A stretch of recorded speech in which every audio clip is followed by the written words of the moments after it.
Hashtag crossover. Type in hashtag crossover. That's going to enter you to win some free Dragon Shields. Courtesy of our dual sponsor, Dragon Shield. Feel the flames. Ah!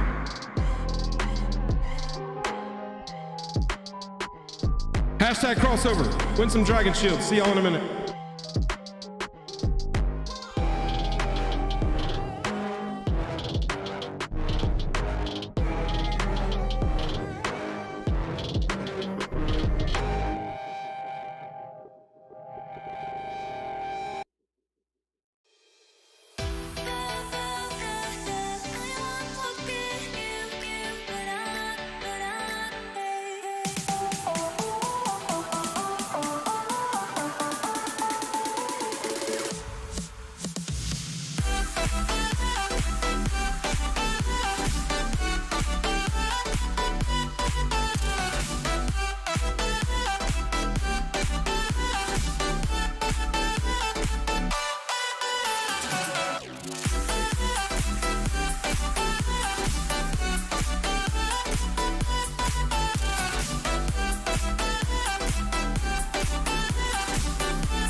Hashtag crossover to win some Dragon Shields. Hashtag crossover.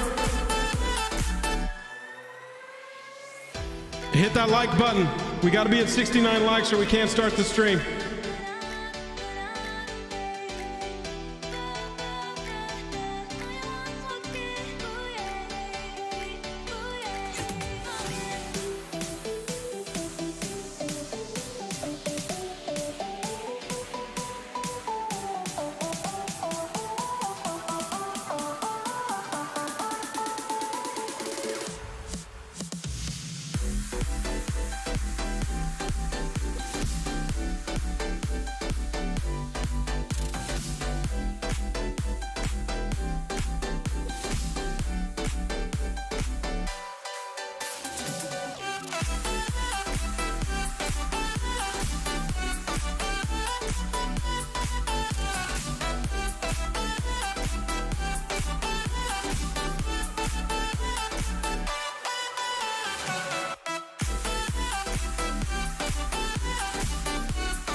Hello? Some stuff. I think I might like that more. Steel Force always was so scary because it took so slow to go right. Up. Hello? Oh, hold on, I think we're going. Hello? Hello? Chat. Do not adjust your television sets. This is the correct channel. We're joined by such special guests today. This is going to be a fun one. Special guests. That's right, Play to Win has graced us with their presence. Everybody say hello. Play to Win, hello. How are y'all doing? Doing great. Thanks for having us. Play to Win. This is an amazing channel. They have figured out how to get EDH gameplay down to under 25 minutes. God bless them. These guys are amazing. I love their videos. Recently turned onto the channel in a big way. I remember, Joel, in the past, we were doing thumbnail reviews, and that was the very first time that you guys kind of came across our radar, and we were like looking at different thumbnails of competing channels. That's got to be like not competing, over, friendly, like a year. Yeah, well, that was my old mindset was, oh, you know, it's another duo. These, but you know, very much friend of the channel, and yeah, that had to be like a couple years ago at this point. How old's your channel? 4 years. We started in 2020, and it's 2024 now. So I think that means it's been 4 years. But every time I try to do the math, it gets a little confusing. It gets weird on YouTube, right? Trying to figure it out a little bit. But yeah, 4 years. Well, hell yeah. Y'all, if you're not familiar, this is Play to Win, cEDH Extraordinaires here on YouTube.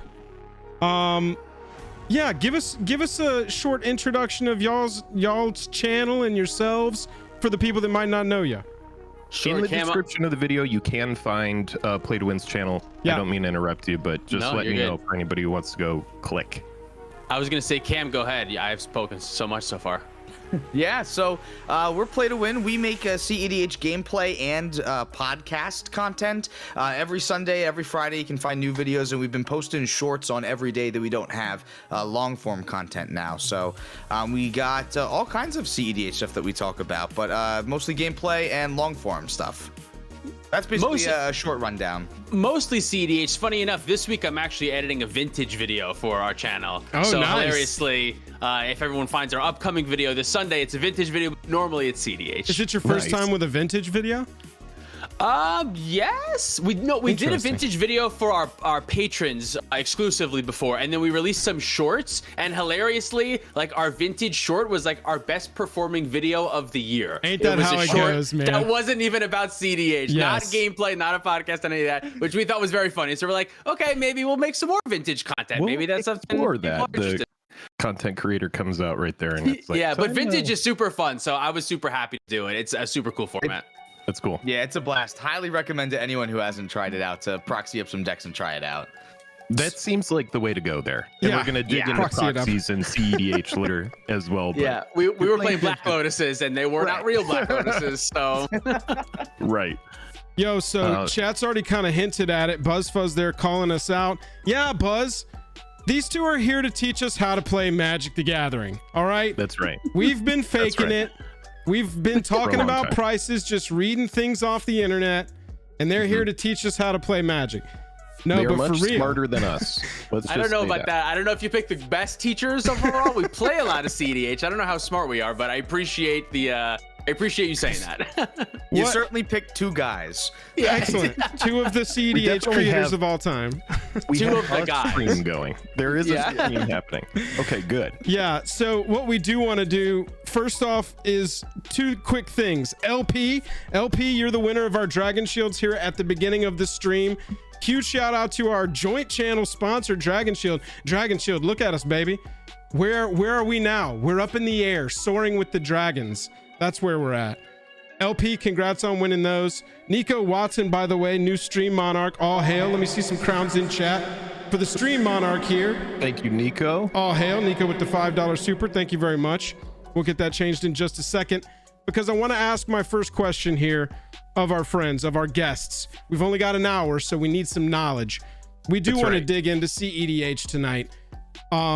We analyze cards a lot. That's what Jake and I do. As new cards come out, we analyze them. What formats are they going to? What's going to be the financial impact of this card? That's a big kind of angle that we come from.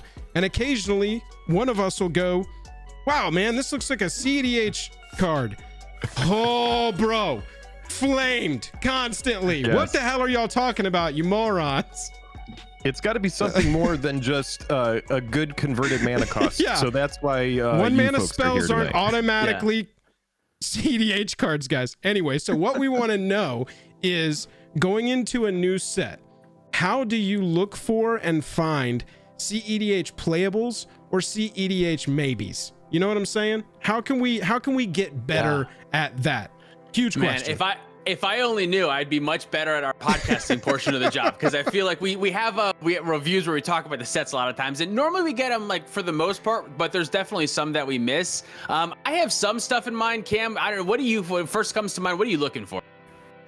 I'm looking for two things. Number one, I'm looking to see if a card does something similar to something else that's already good in cEDH. Okay. That's a big one that I know Dylan also will look for too. This is stuff like bounce spells, other like efficient removal, or like weird effects on enchantments that are only on like one other creature that have weird interactions that like gains tons of card advantage or Do something you have like an example? that. It sounds like you're talking about a specific card. Yeah, let's take like Trouble in Paris, for example, right? That card has a ton of text on it that is shown up on a lot of other cards, like Crown, specifically Ludwig's Opus, which is It's Trouble in Pairs, not Cam, I what did think I said say? Paris, and I also say Trouble in Paris. Chad, but hang on it's just Trouble a in second. Pairs. Let me show you, bro. I hadn't even Trouble swapped the scenes yet, chat, and I'm over here. He said Trouble in Paris, and I'm like, I haven't heard of that one. It must be not some Trouble in Paris, Doctor yeah. Who card I haven't heard of. Trouble in Paris? That makes sense for Doctor Who. Yeah. Anyway, Right? Trouble in Pairs. Got it. Yep. Trouble in Paris. Got all the right? But, letters like, correct in that word. Yes. Yeah. That's all that matters, right? I got the letters right. Yeah. Right. But yeah, this card, for example, this has a lot of good sentences that I want to see. Like, whenever my opponent does something, there's no other investment for me outside of just casting the spell. And Yeah. it says you draw a card. So anytime something says that I get to draw a card for free, I'm gonna look at that. That's something I'm looking at. The last thing that I usually will look for are effects that will work very well with commanders that I know are already going to be good in cEDH. That can be something as complicated as a super nutty combo piece that will now unlock a new commander in the format, or that could be something as simple as oh man, I just had a really good example in my head and I totally lost it trying to think of that last example. Oh yeah, something as easy as just like an evasive creature for Timna to attack and draw a card, right? Yeah. So there's a wide range of things that you're looking for when it comes to like commander specific cards for cEDH. But you're talking mostly my takeaway here is that redundancy is such a big deal that you're trying to find more of those effects that are going to accomplish the same goal, right? Is like you're trying to refine that opening 7 as much as you can and kind of get all the pieces in there to make it happen. Well, I Yeah, have to it's- play 99 cards and I can't repeat any of them. Right, exactly. So we're looking Not for all of them are good. That's the Right. biggest thing I think, since we're in a singleton format, anything that improves consistency at a really low mana rate is going to be really powerful. So anything that's going to help you draw more cards, specifically like engine type things like heuristic studies, that whenever an opponent does something, you gain an effect without having to initiate more, without having to put more stuff into it. Like you just pay the one cost for heuristic study, and every time your opponent does a thing, you're going to get that back. Obviously, I don't need to explain what heuristic studies do. Sure, We commander players, we know, but Yeah. anything that looks like that. So stuff like Lotho and stuff that anytime your opponent does a thing, if that's like 3 mana or less, or sometimes even 4 mana with the Trouble in Pairs, that's probably going to be a cEDH card. If it's like a 3 mana permanent that says whenever an opponent does something, draw a card or make a treasure, that card's probably good. Yeah. Now, Okay, now so I in will contrast, say, though- let's look at a card like this. So you should be getting, I know it's 4 mana, so it's kind of automatically like, meh, who cares? But this, under that same kind of thought, should be a playable card in that format. Is it all the mana cost on something like this? So I can tell you why. Oh, King Cameron can go if he knows. It's not all the mana cost, because after this we should look up a card called Talion the Kindly Lord, and we'll see that it's not the mana cost. Yeah. And it's more about the specific advantage that you're getting, Okay. And the value that you can get off of it. Like getting a basic plains is not going to help me out in a game of cEDH whatsoever. Also, it comes in tap, the first one right away, so you can't access it soon enough. Also sad. And there's not really Also a lot of decks that are going to be able to utilize, maybe not utilize, but maybe find value in creating a 1/1 soldier sometimes when they could be doing far more powerful things. Got it. Yeah, it's important, I think, remember for cEDH, it's a combo format. So like the life total, it does like technically matter, but not nearly in the same way that it does in other formats or even in like regular Commander, because you're not going to attack the whole table to death. It's just, it very, very rarely it can happen, but most often than not, attacking someone's life is just like attacking their resources. So just, it's a completely different style. So the 1/1s don't really do quite enough. But yeah, at 4 mana, something like Talion does the engine thing a little bit better, because not only does it dwindle your opponent's life total slightly, but the drawing card is just so important. The extra cards are so powerful in cEDH. Is this card actually doing things, Talion? Because a lot of people Big when time. it came out. Yeah, it's moving. Yes, definitely. Yeah. In the 99 and as a commander, I think as a commander, it's just a little like color restricted, being only 2 colors in Dimir. Being only 2 colors, you have to do so much. But even in the 99, I think this card is great as just like another heuristic study that can be run off of creature tutors. Yeah, it's that passive effect is just so powerful. Yeah. So like passive effects, but is. the passive has to be a good effect for the format. Just trying to it understand. basically has to be like, yeah, draw a card basically is what it has to be. Like Lotho is an exception, because Lotho you can trigger it yourself and then you can make a treasure right away. So like that's a good example of like, it doesn't actually draw you a card, but it's still like an engine that gains you a resource that you can use immediately, and it's like quite good, but it has to gain you something like right away a lot of the time. Academy. I would say that the two most important. Yeah. I would say the two most important kinds of advantage that you want to get in cEDH are card advantage and mana advantage. So even something like Smothering Tithe is even still like a sometimes kind of card. Like it is still very powerful and it is going to do a lot, but this is like on the brink in some decks. I think it's been coming back recently. cEDH's metagame has been shifting to be a lot more mid-rangey and more grindy, and in like mid-rangey, grindy Rhystic Study worlds where everyone has a Talion or a Rhystic Study or a Mystic Bar or an Esper Sentinel, at some point in the game, Smothering Tithe gets like pretty crazy pretty quickly. Yeah, so I wanted to talk about metagame, because you mentioned that it's a combo format, but I know decks like Winota, decks like Jetmir exist. Are these just decks that basically combo all their creatures onto the battlefield, give them all haste, and it's one big kill? Or is it actually considered an aggro deck? And then how does that line up with you saying that the meta feels like it's been shifting more toward a mid-range kind of thing? Yeah, so a couple things. One, unfortunately, Winota and decks like that, I don't know if this is a hot take, maybe they're not very good at it. Got it. There were brief moments where they were able to attack like a lot of the other decks in very interesting. But once a lot of the other decks figured out how to beat Winota, which was usually just kill Winota pretty quickly, it became a lot easier to beat those decks. It doesn't mean those decks are unplayable. They certainly are. It just means like me as a player, I'm not looking for them because they're hard to do well with in tournaments. It takes them a long time to finish out the game a lot of the time, and that can be kind of tricky because you have to get the round over in 50 minutes. So I think those decks just aren't quite as good. And even like a lot of those like aggro decks, like Winota does have Kiki Jiki in the deck, like more often than not, like you are attacking with infinite creatures to kill the table at the end of the game. You just kind of like beat down in the process as you get there. Right. So I would say, and that's what I mean is like even like the stacks decks still you normally have to have some sort of combo that's going to finish out the game. I have a question for you, kind of in the same line here. Do you consider cEDH to be a solved format for the most part? And then I have a follow-up to it. No, I don't think so. Like, is it solved in the way that we know Ad Nauseam and Thassa's Oracle are good? Like, yeah. But like, is it solved in the way that the format's not going to evolve and change depending on what's popular in the metagame and people aren't going to like build decks to specifically attack the metagame?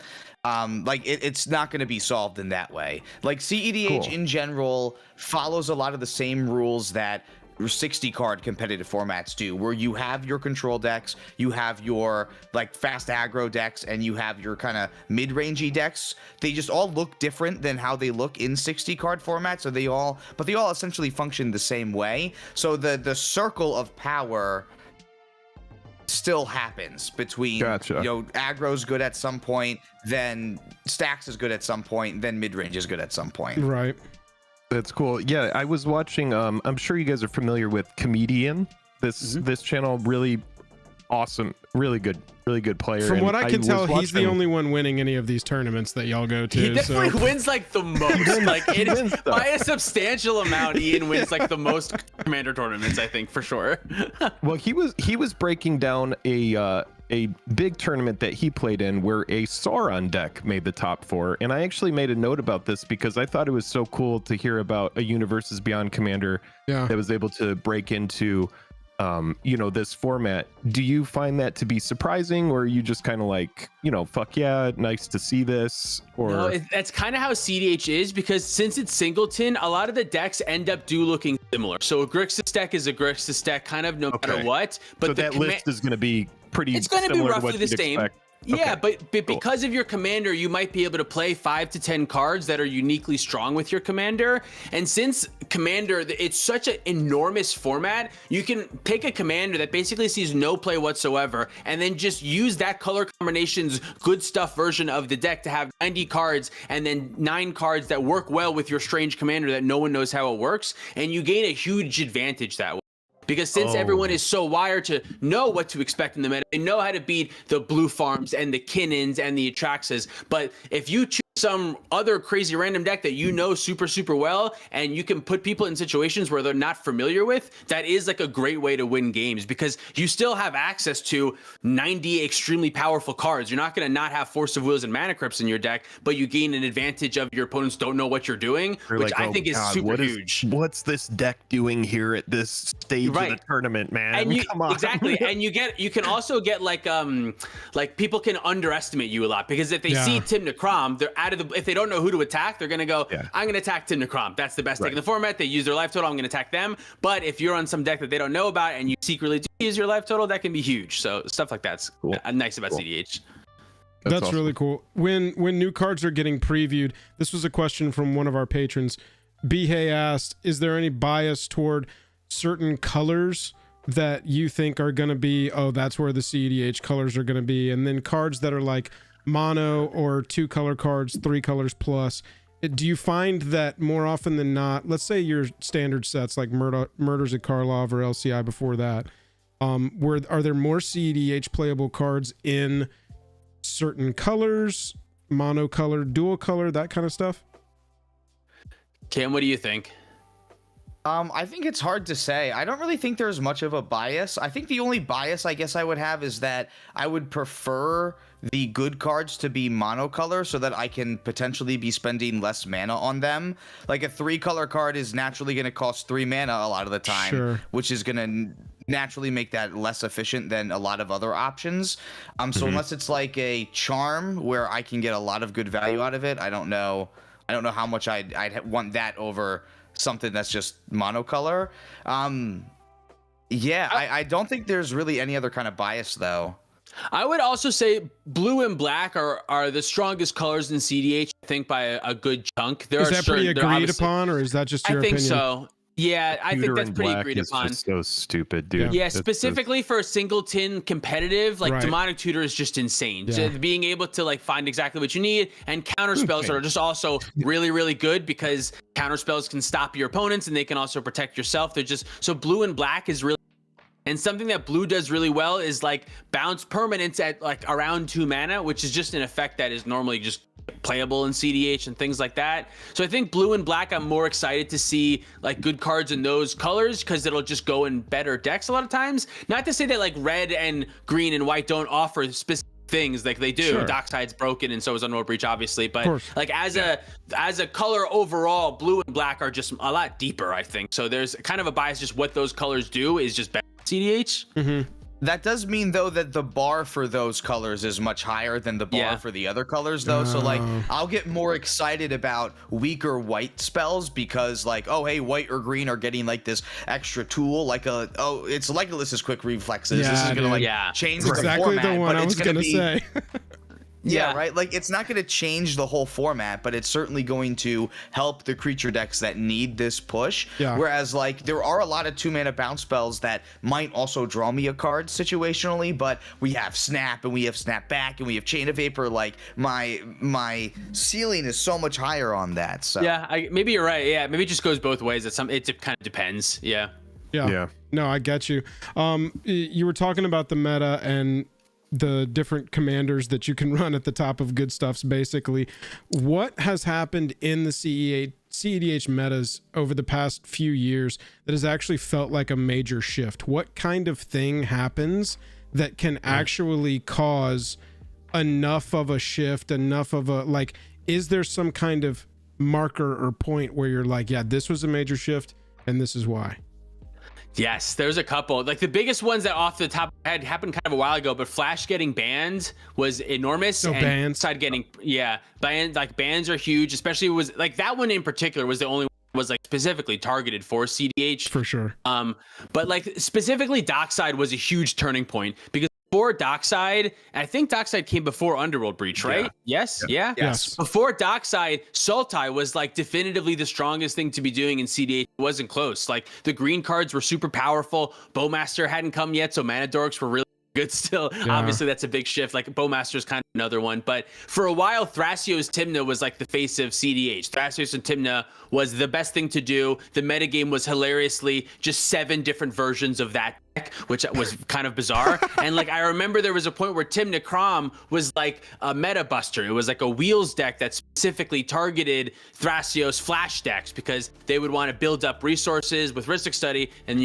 wheel their hand away and like shred their perfect hand that they were sculpting. Right. Whereas now it's shifted so much where Tymna Crom is now the head top dog. Blue Farm is the deck to beat. That's the one. And we're not even playing Tymna Thrasios. Kind of on the fringe. Yeah, even in the same color combination, Atraxa is probably just like there's a better version of that deck that's like a similar type of deck, but in the same color combinations, but doesn't even play Thrasios Tymna, which I think is super strange. That swap was huge. I remember watching a video maybe a couple months ago where you were talking about how Thrasios Tymna was such a, or wait, is that what you were just saying? Thrasios Tymna? Thrasios Tymna used to be powerful. Now it's Tymna. You were saying how this deck has been around and been the deck for like years in the format. Just like such a long time, right? That's crazy. From my recollection, like in my opinion, like the partner commanders is kind of what made cEDH, like gave it its first initial spike. Like there were people playing it before, but I think the partners really allowed for people to say like, we can play these like commander decks competitively because we have like cheap options that allow us to gain a bunch of colors. So from my perspective, Thrasios and Tymna was like the cEDH deck for like 5 years probably. Yeah. I don't know. Yeah. I guess it was like the printing of Dockside and then the eventual printing of Underworld Breach kind of like moved it away, and the green cards got a little bit worse and the red cards were just so much more explosive. Those two cards specifically though caused that huge push away from that. 100%. They allowed you to be so much more explosive. Like it gave you something that the Sans Red deck didn't have. Was the Sans Red deck couldn't really like, it could ad nauseum and win out of nowhere that way, but besides that, it couldn't really win out of nowhere. It had to like build up for a long time, and even its ad nauseum, it was still like a green creature deck, so it wasn't a great, like it couldn't just main phase ad nauseum, draw 30 cards and win the game. It couldn't do that. Whereas the versions with red, because of Dockside Extortionist and because of Underworld Breach, you had the option of just like, I can just jam ad nauseum on turn 2, and because of Dockside and Breach I can win from there, or I can be in situations where we're all grinding and all of a sudden I can resolve this Underworld Breach and win out of nowhere, which the other decks didn't really have quite as much, I think. Cool. And it really made your win conditions a lot more consistent then too, because all that Thrasios Tymna was doing, like, was put infinite mana into Thrasios, draw your deck, loop with Time Twister, and make like 2/2s with Swan Song by like countering your own spells and make an infinite number. And like that's how you were actually finishing the game with these Thrasios Tymna decks a lot of the time. Yeah. But there's so much interaction that can stop that, and it becomes so unsafe that, you know, once Thassa's Oracle and Underworld Breach were printed in the same set, it really gave those Sans Green decks like enough of a gas pedal to push down on so that they could really propel ahead and go, you know what, I have a lot more safe ways to be able to win the game and like hold up more efficient interaction as well. You didn't have to play dead cards. Like Dramatic Reversal feels so bad. Isochron Scepter feels so bad when they're not actually making you infinite mana. Right. So like when you would just find them, it would be horrible for you. But now like you draw Underworld Breach and you go, oh my god, I have the win now all of a sudden. Yeah. Right? Like it's so much easier to set up from there. So they really got a lot of advantage from like 2020, and then it really started to like evolve from there into realizing now like Dockside Extortionist is so good that at least 2 of the 4 players are going to have it in their deck. So why am I not playing Phantasmal Image and Phyrexian Right, Metamorph? and make sure you get it. Get it yourself. Right? Yeah. We adding my Sans Red decks Is even. Dockside a card that if you are playing it in your deck and you don't have it and you have a tutor in hand, are you tutoring for it?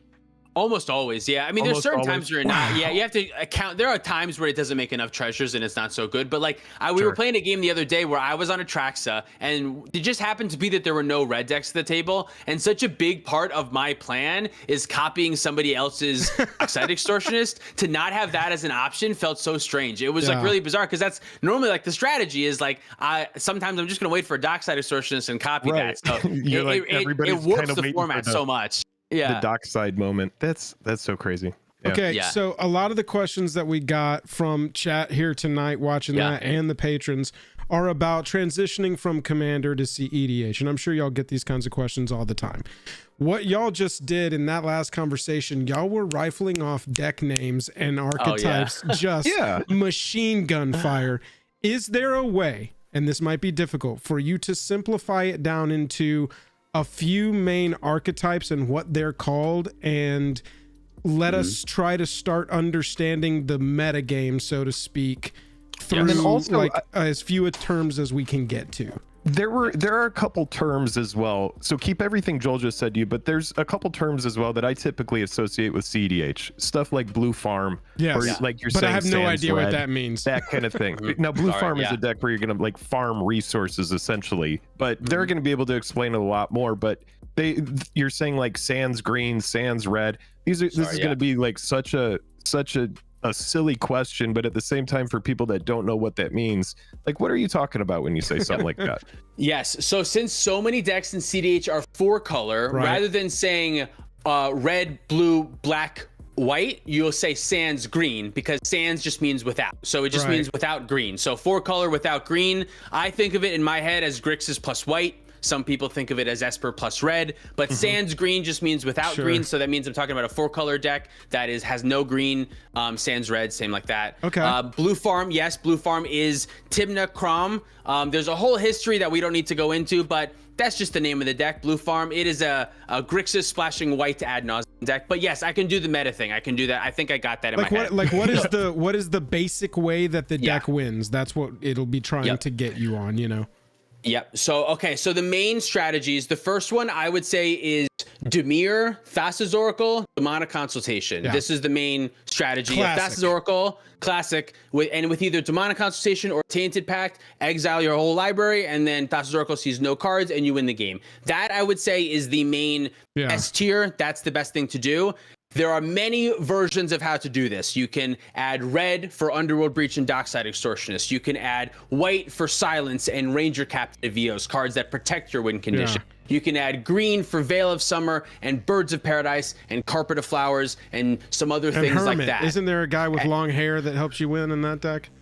Hermit Druid, was a card that once upon a time was very powerful in cEDH. Lately, it doesn't see quite as much play, but Boomer opinions over here only, baby. Let's go. There you go. But I would say that's the first full archetype, and that's a lot of archetypes that I'm summarizing in one. But I'm saying that basically everything that's a Thassa's Oracle deck is just a Thassa's Oracle deck splashing colors, Some other thing, most of the metagame is chunked off into color combinations. So Grixis deck looks like Grixis deck, Temur deck looks like Temur deck, Abzan deck looks like Abzan deck. There's only so many cards, right?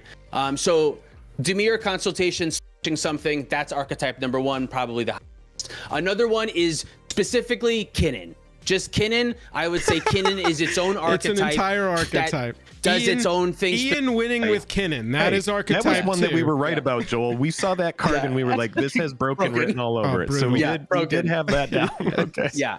I would say there are more decks that are starting to fall into this umbrella. That's just like we're somehow getting big things into play. I would say like Paco Halden would also come up. It's a little bit more fringe, but it's still in that same kind of big. Now that we reviewed locally.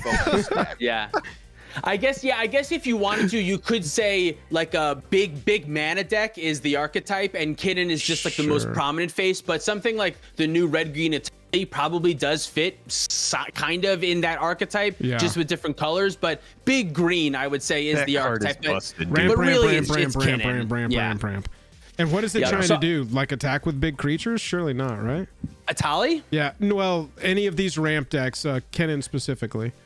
way over the top is what they're trying to do. So like at some point you'll blink and then all of a sudden Kinnan will have like a Consecrated Sphinx and a Void Winnower and the mana tripler. What's the mana tripler? And like all of this stuff, and it's like turn 3 and they have all of these things out. Nyx Bloom Ancient. Nyx Bloom Ancient, right? So they're just, they get so ahead on mana, and then they're also blue so they can back up with Force of Will and stuff like that. But they're an infinite mana deck. These infinite mana decks used to be a lot more popular with Thrasios. Kind of fell more in the strategy of like Seedborn Muse, I'm just gonna have as so much more mana than the rest of the table. But these days Kinnan is kind of like the king of this big mana archetype, I would say. So they're just literally doing so much that it is some big creatures, but when it's 18 big creatures, you're like, well, right, yeah. And then it's paired with things like Void Winnower, and Consecrated Sphinx basically acts as like a stack piece against a lot of like draw strategies.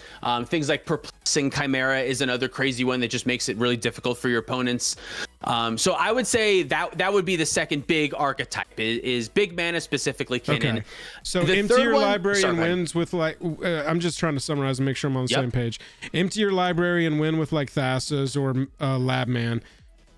So or actually just really go over the top like crazy and win with big stuff that all got dumped on the field at once. So normally these decks actually win with, infinite mana, and then after like drawing your deck somehow with either a Thrasios or Kinnan to find the Thrasios in your deck, you'll cast like a big finale of devastation. That's normally like the actual win condition. If you just like play out all of your creatures, give them haste and plus 100 and attack all of your opponents.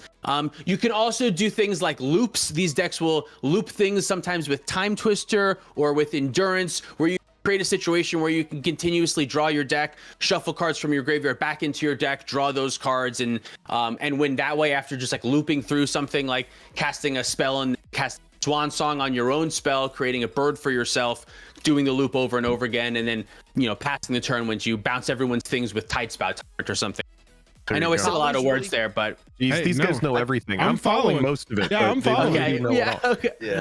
Atali's really cool in these big mana decks because like it is still one that wants you to make infinite mana, but then you can just use Atali to win the game just by exiling everyone's library as you infinitely exile or bounce it back to your hand and recast it with your infinite mana. That's so this funny. Deck has been so much fun. Bro, cEDH takes this ridiculously over the top, so oppressive commander at casual tables and goes, we can use this, but only wants it because it can blink infinitely and exile their library. Dude, it doesn't want to use the stuff. It doesn't want to attack. No, I don't want that infecting at all. Never want that. No this way. Exiles cards, man. It's crazy because I love this card. I built it because it reminds me of my favorite pet card, Chaos Wand, which is just silly, and I love it because it gives you access to stuff that your colors don't normally get. Staple, Well, I'm sure. No, great card. But yeah, I built that Atali. I was like, you know what I'm going to do? I'm going to run a bunch of fast mana and I'm going to run mana dorks as well and just try to ramp and get to Atali and then run like a Helm of the Host. And it makes me arch enemy every single time. It's just not a low power commander. It's like any way you try to run it. It's just like, it's just big and dumb and does way too much the moment you play it. And so yeah, it's definitely something that I'm thinking about tuning up just because I'm like, I'm just going to play it in really sweaty pods instead of trying to downgrade it. Yeah, well, Cam's really deck a while. Yeah, it gets really fun when you get to play things like Twin Flame, Heat Shimmer, Cursed Mirror, like these red clones that can copy your Atali and get you these extra ETB triggers. All about it. This deck has been so much fun. Yes, dude. Now, go ahead. I was just going to say the other archetype. There's like 1.5 more archetypes of cEDH. Please. One of them I would say is like, and I'm not sure that everyone would agree with me on this, but I think another one of them is like Naya. So like specifically like those creature-based stacks or just like creature-based value decks that use Birthing Pod as a win condition. So with Birthing Pod and a 3-drop, you can chain through some things to eventually end up on Felidar Guardian Kiki-Jiki and make infinite attack. Kiki-Jiki is like, I would say, the other main like crux of this side of the format. So things like Winota, any type of like stacks-based deck that's using red or white, normally with green as well to facilitate, because you have things like Birthing Pod. There's the new Vivian of the Hunt, I think is her name, that does very similar thing, right? Vivian of the Hunt. So this is another one that you're using more creatures. You're trying to often slow the game down a little. using things like Manglehorn.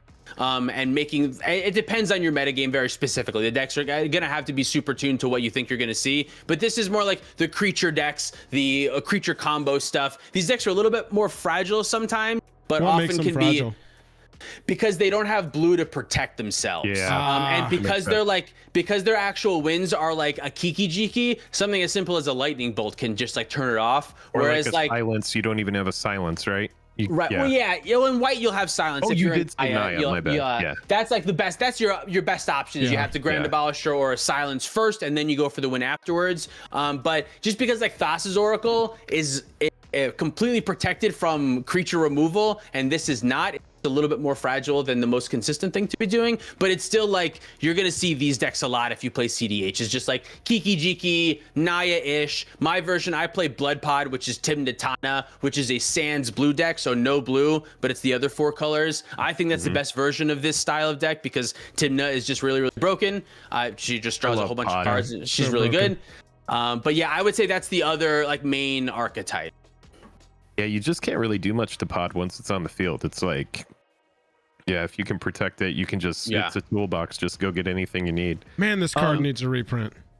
Now, before we still have a few more questions, but before we let you guys go, we definitely want to talk about like some cards that, you know, we would look at and be like, wow, that looks great. I bet players would want to play that. And then we want to hear obviously from you what you think about it. But before we ask that, I did want to say, you know, our specific play group, when we started in 2009, Joel and I, we were building decks, and we would find that people would sometimes not be proxy friendly. You would get a lot of people that are just kind of like, nah, dude, you have to play the cards that you own.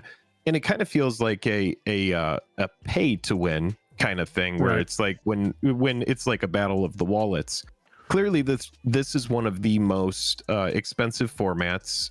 I did see Kingdoms in chat as well. Shout out to Kingdoms. We were in Salt Lake City. What up, Kingdoms? We did a fully proxy friendly, or there was a fully proxy friendly cEDH tournament going on there.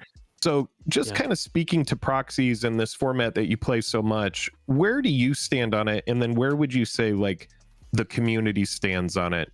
The majority of the community. Proxies in this. Cam, you want to go? It's I would say the majority of the community is definitely pro proxy, very proxy friendly. Because we all kind of understand that the format is very expensive to get into, and that there are these cards that we're not going to see Wizards reprint at all. And I'd rather have the opportunity to play against more people and have more people get into the format by allowing proxies than I would just by saying, no, you have to spend tens of thousands of dollars to make this deck work. I wouldn't want to do that.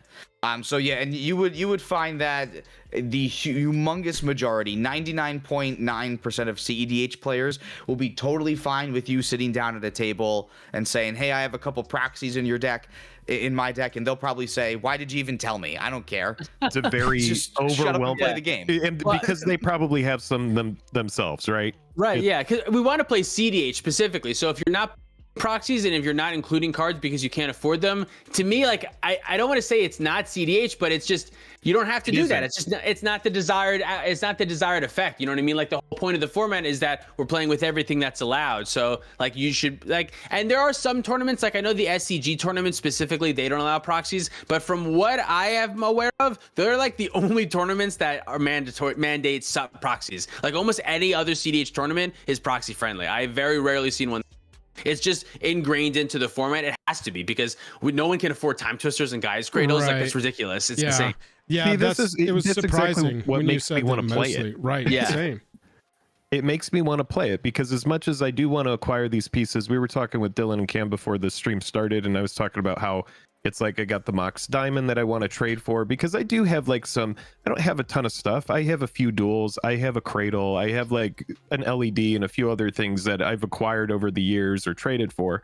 But yeah, it's cool to hear that it's proxy friendly. And then also because Kingdoms just said it again in chat, says, thanks for the shout out. We are doing a cEDH tournament for a time twister this year at the summit. So I'm sure it's going to be proxy friendly again. So definitely go check that out. That was a great time that we had there. Kingdoms really took care of us, and we had a wonderful wonderful time at that spot.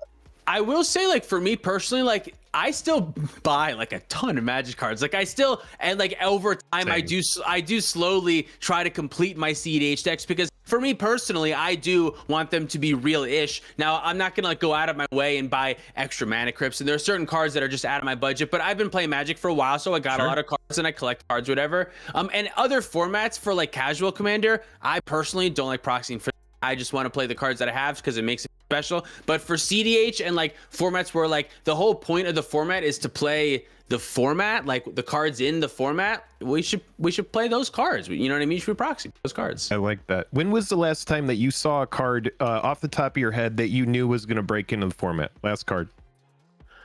Bowmaster, right? Seriously, Bowmaster, man. From murders. I just traded for a Bowmaster. What I about- just traded for one for the. Yeah. I'm sure there was something more recently, but Bowmaster's the first one that comes to mind that I'm pretty sure we were like, this one's got to be a knockout of the park. This is everything we want, right, Yeah. Cam? It's doing stuff. Cam, Yeah, did you say I something would was in say murders? so. There's been some. I mean, there's stuff that like we've thought about for murders, but I haven't seen anything that's been like a super breakout from it. But I would Orcish Bowmaster was definitely the most obvious one. Yeah. Flesh Duplicate might be that was a little obvious, bit yeah. more recent that we did pick up on, that we Flesh were like, yeah, this is Duplicate. Is that exactly what we Doctor want to Who? be doing.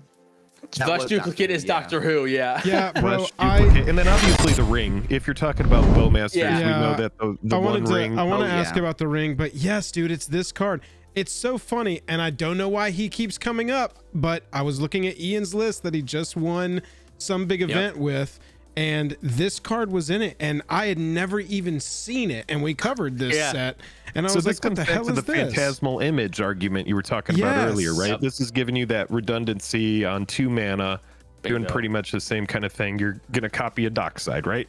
Yeah, gonna Yeah, copy everything that Dockside. you want to Yeah. copy has an enter the battlefield trigger, so you don't even care that it has Vanishing 3. You just want the Right. ETB, that's it. The game's gonna be over by that point most of the time. By the time the vanishing happens, the game is done. Jake, Yeah, this is this an, great. this one is I an would say is a ex-girlfriend, staple right? in blue cards. Yeah. I'm pretty sure this is All an right, so ex-girlfriend of Flesh Jake's. Duplicate, the One Ring Bowmasters off the top of your head. Do you consider the One Ring to be a staple Yeah, I in was gonna cEDH? ask about that. Big time. The staple is great for cEDH because it allows Yeah. non-blue decks to draw some cards, which is fantastic because it's hard to keep up with the Ristic Study decks a lot of the time if you're not in those colors. So Yeah. I think the One Ring is fantastic for that.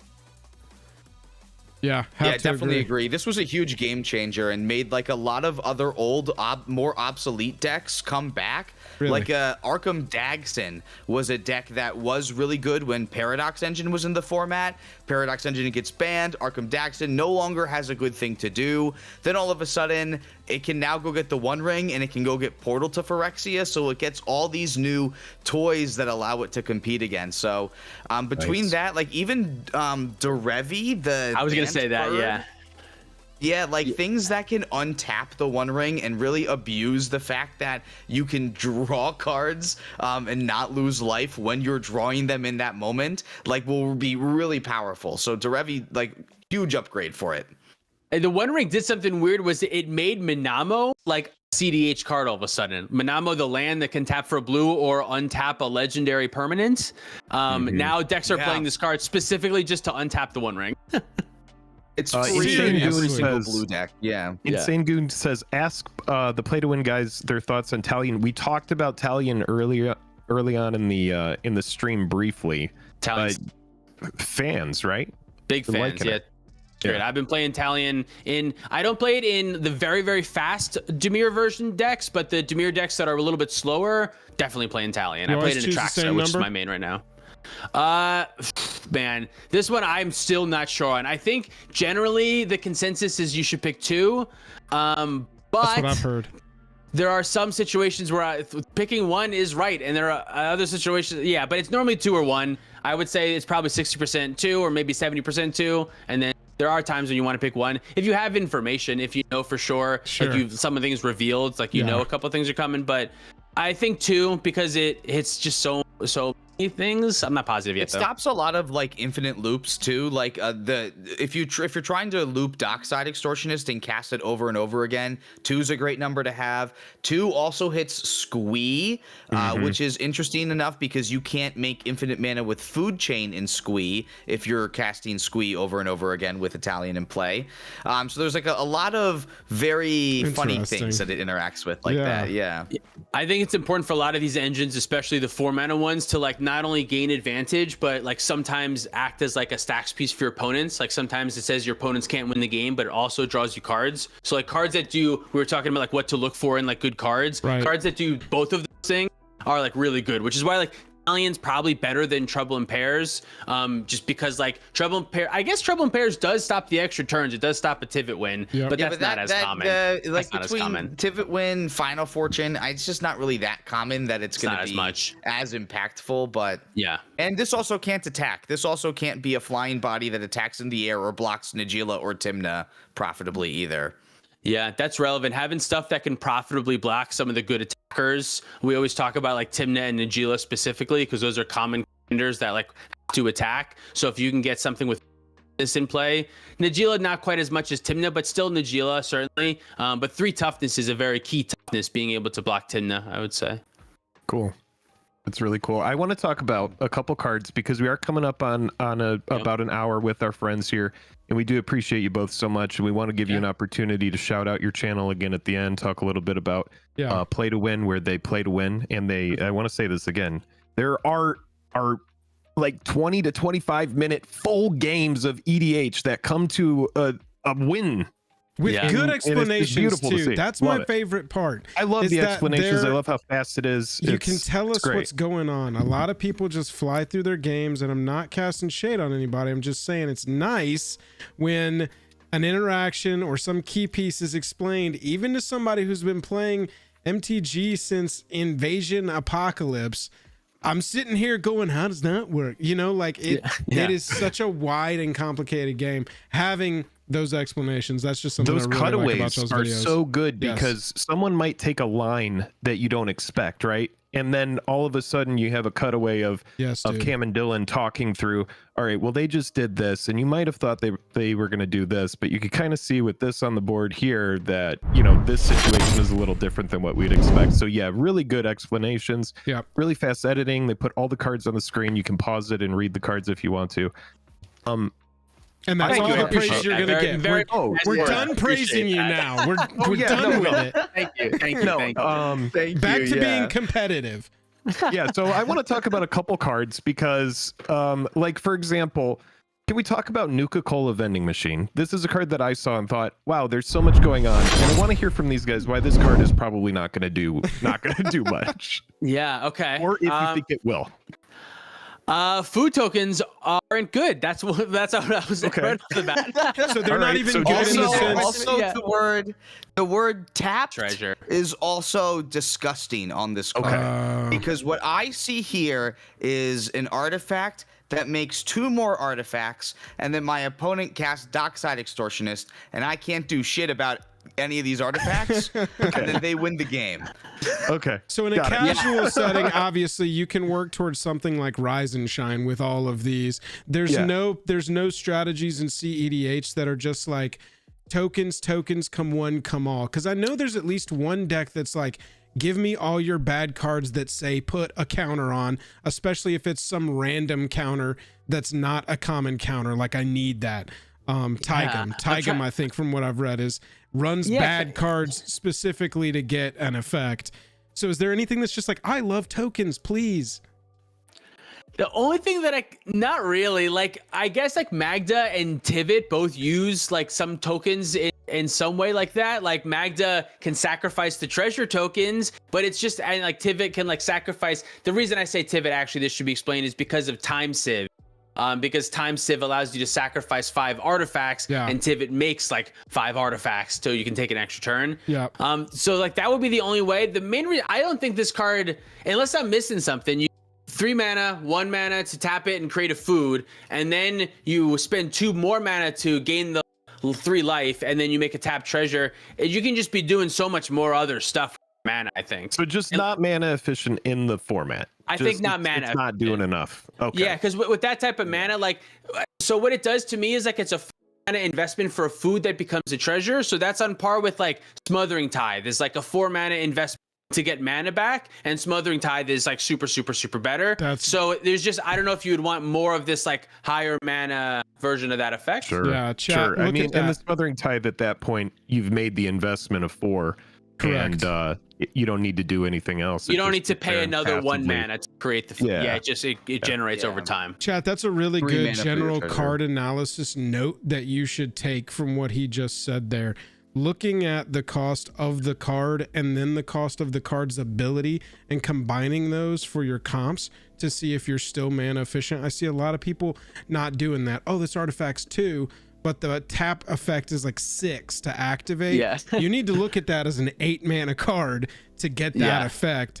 Unless you're doing some kind of, eggsy thing where you just want cheap Even artifacts. if you are and you're doing not a even bunch of worried about it. treasures, Right. you still don't want to be dumping all of your treasure mana into something that's, not efficient. I really like that note. Yeah, I'd rather cast like a Dark Ritual with that, or a Vampiric Tutor or something like that. Yeah, Sure. exactly. If this did the opposite, if you could tap it to make a treasure token, whenever you sacked a treasure token, you made a food, like that would be pretty nutty. That would be closer to yeah. good. That's because that just would give you like infinitely less hoops to jump through to make it good, I think. Yeah. Right. Yeah, so you see my commander brain is this makes treasure good in cEDH. That's true. I'm You're right not gonna there. lie. Treasure is another one of those words like draw a card that we look at now and go, oh, it says treasure. I Right. need to look at this a little bit harder. Oh, But yeah. there's also some cards that will say draw a card that just because it says it on there doesn't necessarily mean I need that. So I still need to consider the mana ratio to it as well. Yeah. That's fair. My takeaway is if we're analyzing things that are making artifact tokens, that the main way I'm hearing it can win is if you're sacrificing treasures to Magda's ability, or if you're looping Time Sieve to get infinite turns. If it can efficiently contribute to that, then maybe we have something on our hands, or it's gonna need to be good enough or have a commander that's new to like create an entire deck or an entire new way of winning, right? Yeah, it's hard to say because like with those commanders, like oftentimes Tivit doesn't need anything else besides just the Tivit, so it doesn't look for like other ways to make the tokens. Although I have seen some Tivit lists that are run like Academy Manufacturer to like make Tivit like even more insane. So that is that something card. I You said it. suppose. That's Jake's pet card right now. You said it. You're gonna get him Well, started. who could have expected that card to be such a powerhouse when At the they do time, so yeah, much no clue, one. Yeah. food and treasure support that it's like if you're not how about that card? That's a card that's kind of a meme on our channel. We talk about Yes. Manufacturer a lot. Yeah. Is it worth it to even jam it in there if you're grabbing something like Dockside?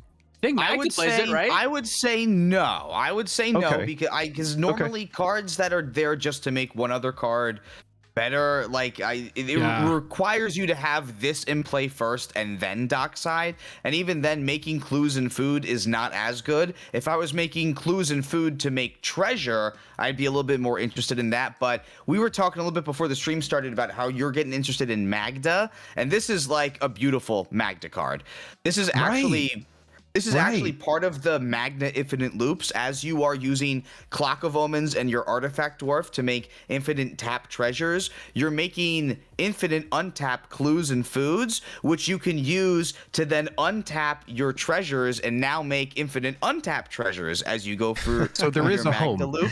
There is a home for it. There's Okay, one cool. deck. There is a there's like home. one When and a it's half your deck that chosen plays. deck, it's perfect. It's the one Yeah. that I'm kind of building. I mean, when you type in, Magda cEDH, you're one of the first channels that come up, and you also, because of the podcast, you have multiple videos on it too, where you're talking about the deck. And Cam, so this is your deck that you have, right? This was I went kind of ham your on baby. this deck for a little while. Okay, Yeah, cool. I love Sweet. Magda. Yeah. All So right, look. and then that would be considered to be sans everything but red. Got it. Yes. Yeah, Yeah. exactly. Mono red. Yeah. Sans white, blue, black, and green. Cool. Yeah. We've learned something, I think, here tonight. Y'all, it's right here at 9:30, and I know we only had y'all for an hour tonight. One last question. This was a big one that people kept asking. I want to transition from Commander to cEDH. I've probably got a pretty good knowledge because I watched tonight's discussion, and I know the general archetypes, and I know the general interactions, and I'm ready to learn. what deck should I start with? What's going to be number one? And this might be two different decks, might be the same deck. Number one, the least cost prohibitive to get into it. And number two, the least like intricacy, while still we're playing cEDH. We're not just like cheesing some strategy that I'm never going to use again in any other deck. Something that might transfer, you know? Well, remember the proxy conversation we just had before they technically a big thing. Yeah. Some people don't like it. Every deck has the exact same price tag if you proxy it. Sure. I think the question has come from people that prefer not to proxy and want to get into it and work up toward it, you know? So I would definitely recommend proxying, like we said, but I'm not going to touch more on that. But if you want to get into cEDH, truly proxying up 4 decks is the best way to do it. Find friends that you want to play with, give them the decks, and just say, please sit down and play with me. And then as you play, you'll realize that it's really... That's the best thing. If you are looking to build the cards for real and you want to do it as cheaply as possible, probably go monocolor. Monocolor, you don't have to buy duels. You don't have to buy as many fetch lands or any fetch lands probably if you don't really want to. That would be, and that's like a big chunk of a lot of the money. And then specifically staying away from like green and blue, because that's where Gaia's Cradle and Time Twister is. That's probably a good way. So, like, you could probably build like a decent Magda deck. Besides, I mean, there's Wheel of Fortune, you got Mox Diamond, there's a couple big hitters, but like you could build a decent Magda deck for a couple $100 probably, and you could expect to win some games. Like I would say, like the mono green decks also are ones that like on a budget, a mono green deck can get very close to cEDH. The issue is like its power ceiling doesn't get a ton higher than that, but you can still win like 20 to 25% of your games on like a budget mono green deck. I'm pretty confident in that. So that would be my big advice. But also, you should play a cEDH deck that it looks similar to a strategy that you already like to play. So if you like playing combo, find a combo deck. If you like playing control, find a big blue deck or find a stacks deck. If you like playing mid-range, play Kinnan. Like if you have like a certain archetype in line already, I think it's a good place to start with a cEDH deck that is like that. And you can probably find one that's like similar-ish, or at least plays colors that you like. Okay. I'd also recommend figuring out how you want to win the game and trying to find a commander based around how you want to win the game, whether that's through like a fun card that you like Food Chain, or if you just want to say, I'm going to do the best thing and play Thassa's Oracle, right? I think that's a great way to help you stumble backwards into your commander. And if there's any website I'd recommend checking out, it would be edhtop16.com. And this is the website that has all of the cEDH tournament standings and deck list in there. So you can get a really good snapshot of what the competitive decks are, what people are playing, so that way you don't necessarily have to go and you try to find out if this commander is competitive. You got a whole database here full of a bunch of different decks that you can kind of get either a jumping point off of, or what I might even recommend is just building one of the decks from this site and then tweaking it from there. Sometimes cEDH can be a little bit tough to brew in when it's like a format you're not too familiar with in a still established metagame. So you're taking something that someone has already done. There's no shame in net decking in cEDH. Just, you know, it's a really good jumping off point so that you have an idea as to what works for you moving forward. Especially at first, I would definitely recommend just copying someone's list at first, and then brew once you've played like 10 games and start making some swaps, and then like wait until you're like 30 games in before you start brewing, because it's just going to be, you're not going to get the experience that you're looking for if you brew right away. You know what I mean? Like you're not going to get that cEDH feel right away. You're going to get smacked around a little too much, I think. Yeah, for sure. So if you know, Paulo Vitor Dama de Rosa or Reed Duke or Kibler come up to you and say, I want to get into cEDH, I've never played before, but I want to pick the deck that is going to give me the like widest look at understanding the entire format as quickly as possible in one deck. Is that even possible to do? Is that worth the time to answer? Yeah, this one. Yeah, the one that you're looking at it right now. Yeah, Timnacrom. Timnacrom is just like the best cards in cEDH.deck, I would say. Really? It's just you're playing like the staples of the format. You're like, green is by far the least played color, so you miss out on like 3.5 cards that you don't even really miss. Oh my God, this is like, dude. Looking at this list, these creatures going by, you're just going, ew, dude. Brother, this list in particular, some of these are a little bit like not usual. Containment Priest and Linvinia don't always see play, but when they do, they can be really powerful. But yeah, so this is all of the good cards in cEDH basically. Got it. Nick, thank you for the $5 super chat. We appreciate you. Says play to win for the win. Woo! Yeah, and I think that is as good a place as any to call it with play to win, y'all. seriously, I had a blast. I could sit here and talk about Magic for hours. Yeah, we need to y'all. hold them hostage again here. Yeah, and we'd love to have get y'all them back on. We'd love to play a game over there. Yeah, definitely. Everybody claps in chat for the two fellas joining us here tonight and educating a couple of ding dongs on how to play this game. Such a pleasure. Honestly, I thought that vending machine was good, and it's making me rethink my entire life as a content creator. I was like, thank you for having us. I appreciate it.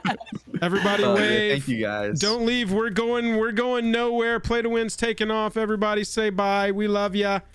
Bye. Thanks for having us. Play to Win. Catch you Thank later. you both so much. Jake, we can hop over to the production room. Fellas, we'll talk to you very soon, okay? We're going to wrap out this Thanks stream. so much. Thanks, Have y'all. a good one, Thank guys. Yep. I'll swap over to production room, Jake. Chat. Don't go anywhere. Don't go anywhere, chat. I ask you not to go anywhere, chat.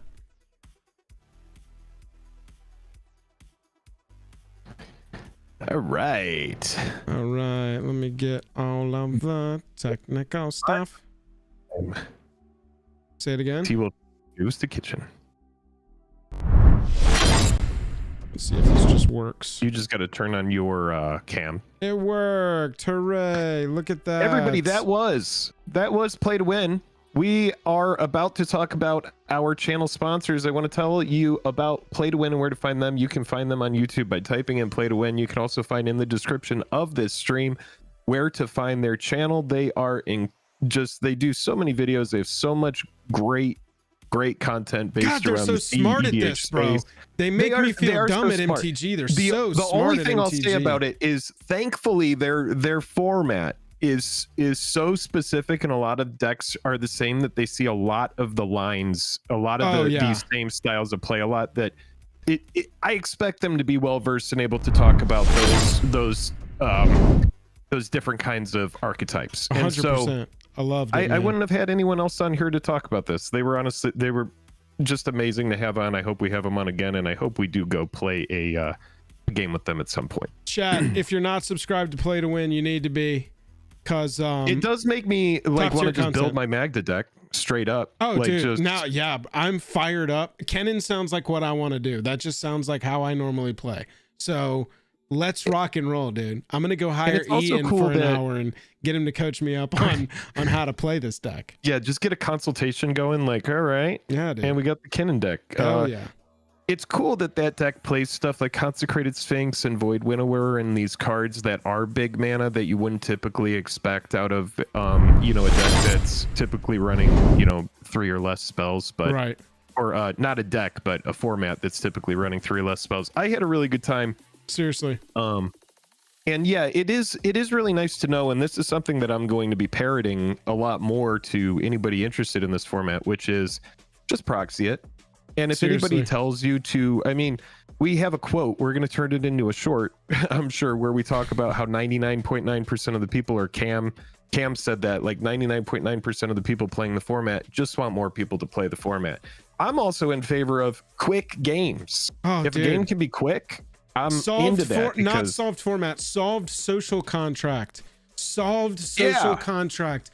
That makes me so happy. We don't have to sit down and go, I've got a lion's eye dam. In this one, I run Armageddon. Over here, I've got Ink Shield. Over here, I'm running this card. It's just like, oh my God. I sit down, I go cEDH, and people are like, yep, I'm ready to break your face. It is cool to also hear why, like, a card like Nuka-Cola Vending Machine has like a pleb on the side who's, doesn't play the sweaty format. Hear why that card isn't good, and it's because the food tokens, just like straight up food is not the desired thing, and then because stuff comes in tapped, that's the other reason why it sucks. And so it's really interesting. I want to get a recurring segment going with them if we can. When a new set comes out, like, we'll pick 3 or 4 cards that we think are good in cEDH or might be good in cEDH, and we'll explain why, and have them on just for 30 minutes on a show, and they can tell us why they're not. Yeah, I mean, I love that idea. Like, we took our 20 favorite cards and we had Play to Win come over to tell us why they are bad. Yeah, I can already see that being a really fun segment. Everybody, thank you so much for hanging out. I want to shout out some of our folks that are channel members. We got Zach G hanging out. I also see D Hammer. BuzzFuzz is not a channel member, but he is a longtime friend of the channel. Says, Jake, do you need help making a fun Magda deck? Maybe so. T Wolf, Not a fun also one. there. A cEDH one. A cEDH one. We got Walter in the house as well. D Hammer, I think I already said. Up here we got Nick. Going through. Insane Goon is hanging out tonight. Love Shout out to this ya. pimple Thank on you. my nose. What up, pimple? Nice. How John you Reed doing? is here. My little Joel's Rudolph. pimple. What up? Member of the channel. Kingdoms earlier in the stream said, so what I'm hearing is Jake and Joel and Play to Win in Summit. We would love to come to Summit again. That was a great time. Yeah, And hit us maybe up. we will play in the tournament. We'll definitely stay in touch because that was one of our favorite Magic events we did. I don't know if you're still hanging out. Chat, we've but still yeah. got a little bit of a show. We want to play some games with y'all. We want to hang out and talk about some little news items that we got. But we would be remiss if we didn't real quick ask your permission to take the next 5 or 10 and go over our channel sponsors. These are the sounds like channel what we're gonna do.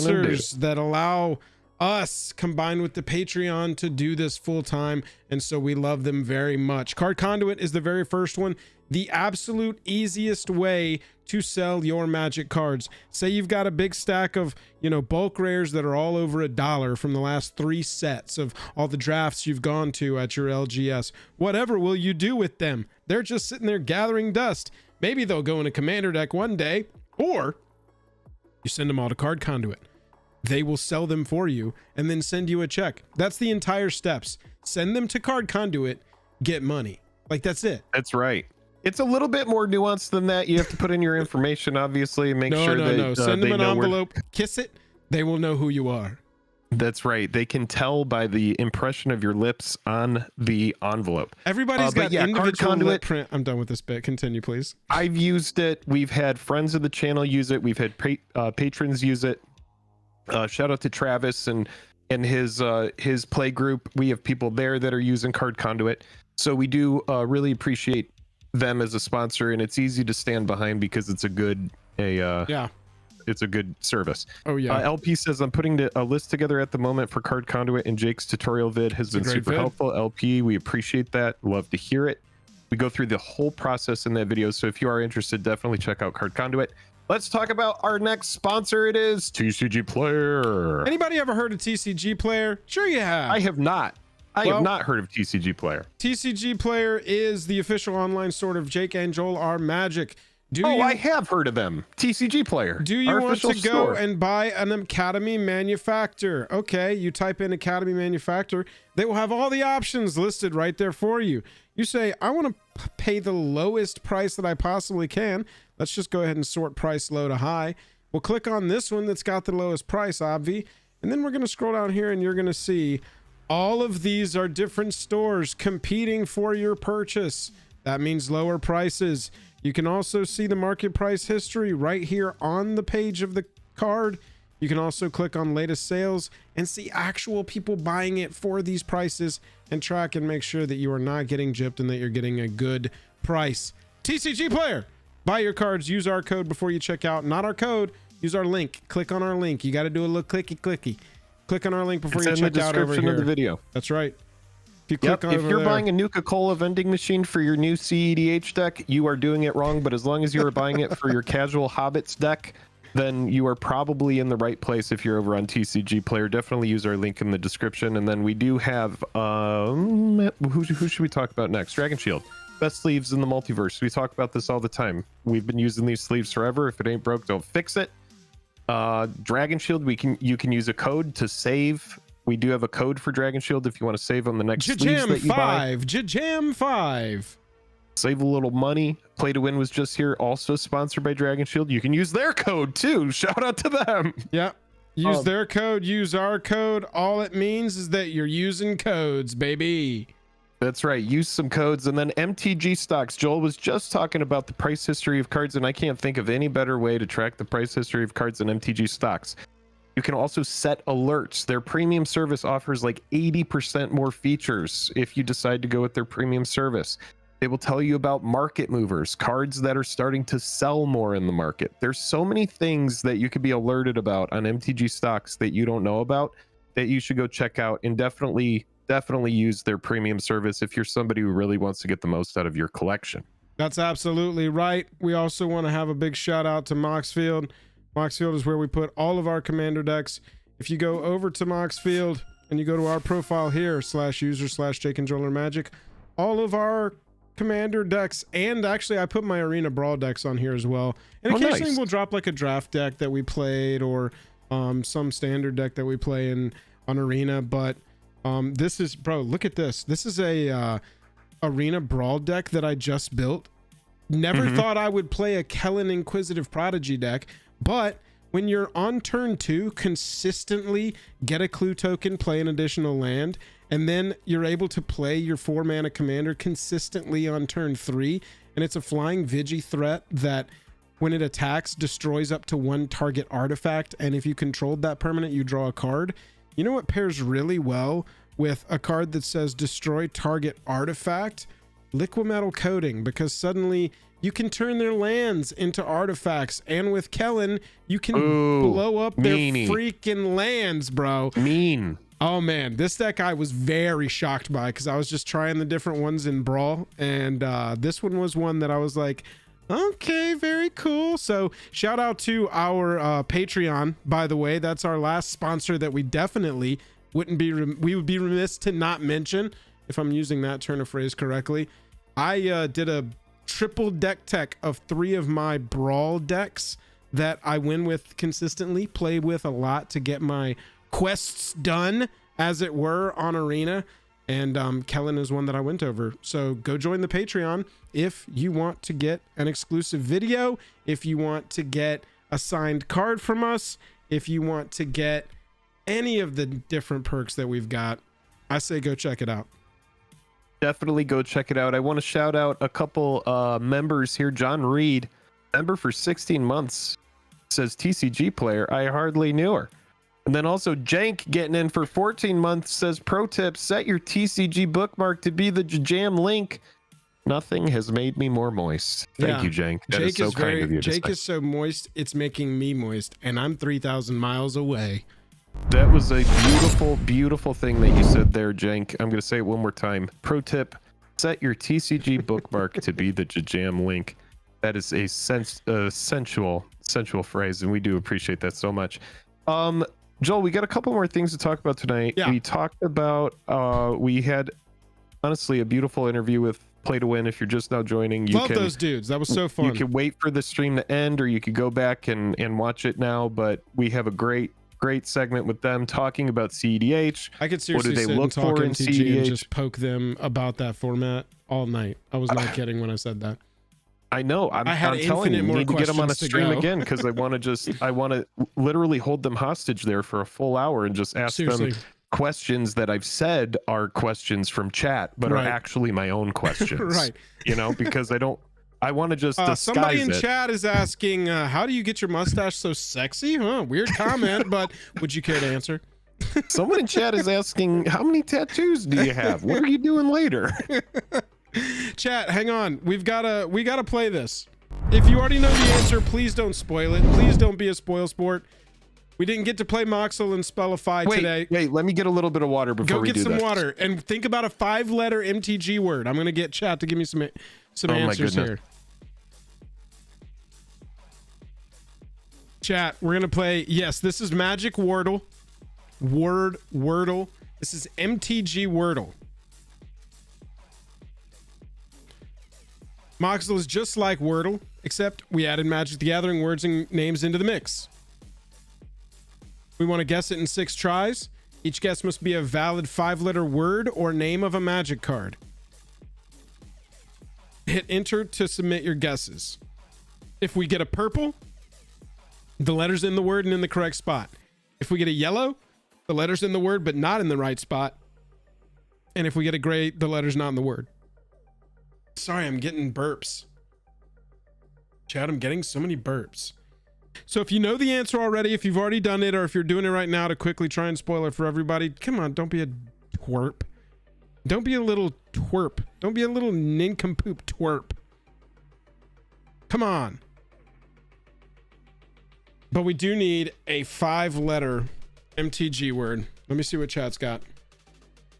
Squee, Giada, haste, reach, shard. That's something you do when you eat too many hot wings and you have to stand in a line for way too long, and then you get on the roller coaster and you shard all over the place. Right? Dragon and shield are both 6-letter words. Sharpeepee, I need chat to count the letters in the words before you suggest. At the wrong time. Because I'm yelling at chat. Just give me a second. If you suggest a 6-letter word, I'm going to make fun of you. I'm going to make fun of you. I'm going to bully you until you know spelling better. It's the only form of bullying that's acceptable is spelling bullying. I like shock. You want to start with shock? Yeah, I like it. I'm getting a good vibe from shock. SHOCK, let's go. Okay. Whoops. We're good. We're good. Oh no. We're good. We're good. I clicked on the wrong thing.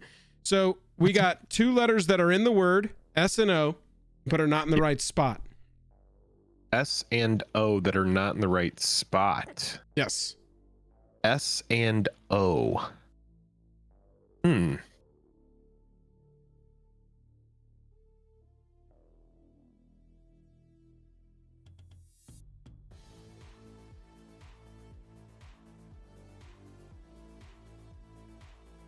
Ooh, coast. It can't be Toski. K's not in it. We know that H, C, and K are not in it. Coast honestly fits. Sower doesn't work. Okay, yeah, coast could work. Sower doesn't work because the S is not in the first position. Oh, not coast? No. I was saying sower doesn't work. Ooh. Okay. Is A correct? We got an A. Oh. And we know that O is not here or here, so there's very low chance that this word ends in O, right? So we know that it's going to be XXOA AO. Oh, it can't be roast, Walter, because S and T have to be different.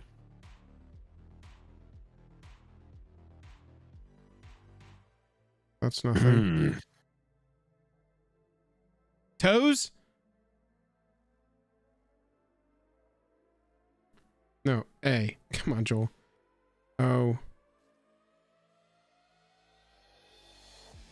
So wait, O, S, and T are all in it. Holy shit. OS, and we're very close. We're very close. It can't be boast, Sharpeepee, as much as because we got to get out of the idea that the S and T are at the end. The S and the T are in. I'm gonna just guess that the S is here. We know the A is there. We're gonna guess that the O is there. I mean, but that's not a word. All right, Joel, let's put the S. Let's front load the S. Can't. S is not the first letter. Oh shit. Yeah. All right, let's front load the T. Ooh.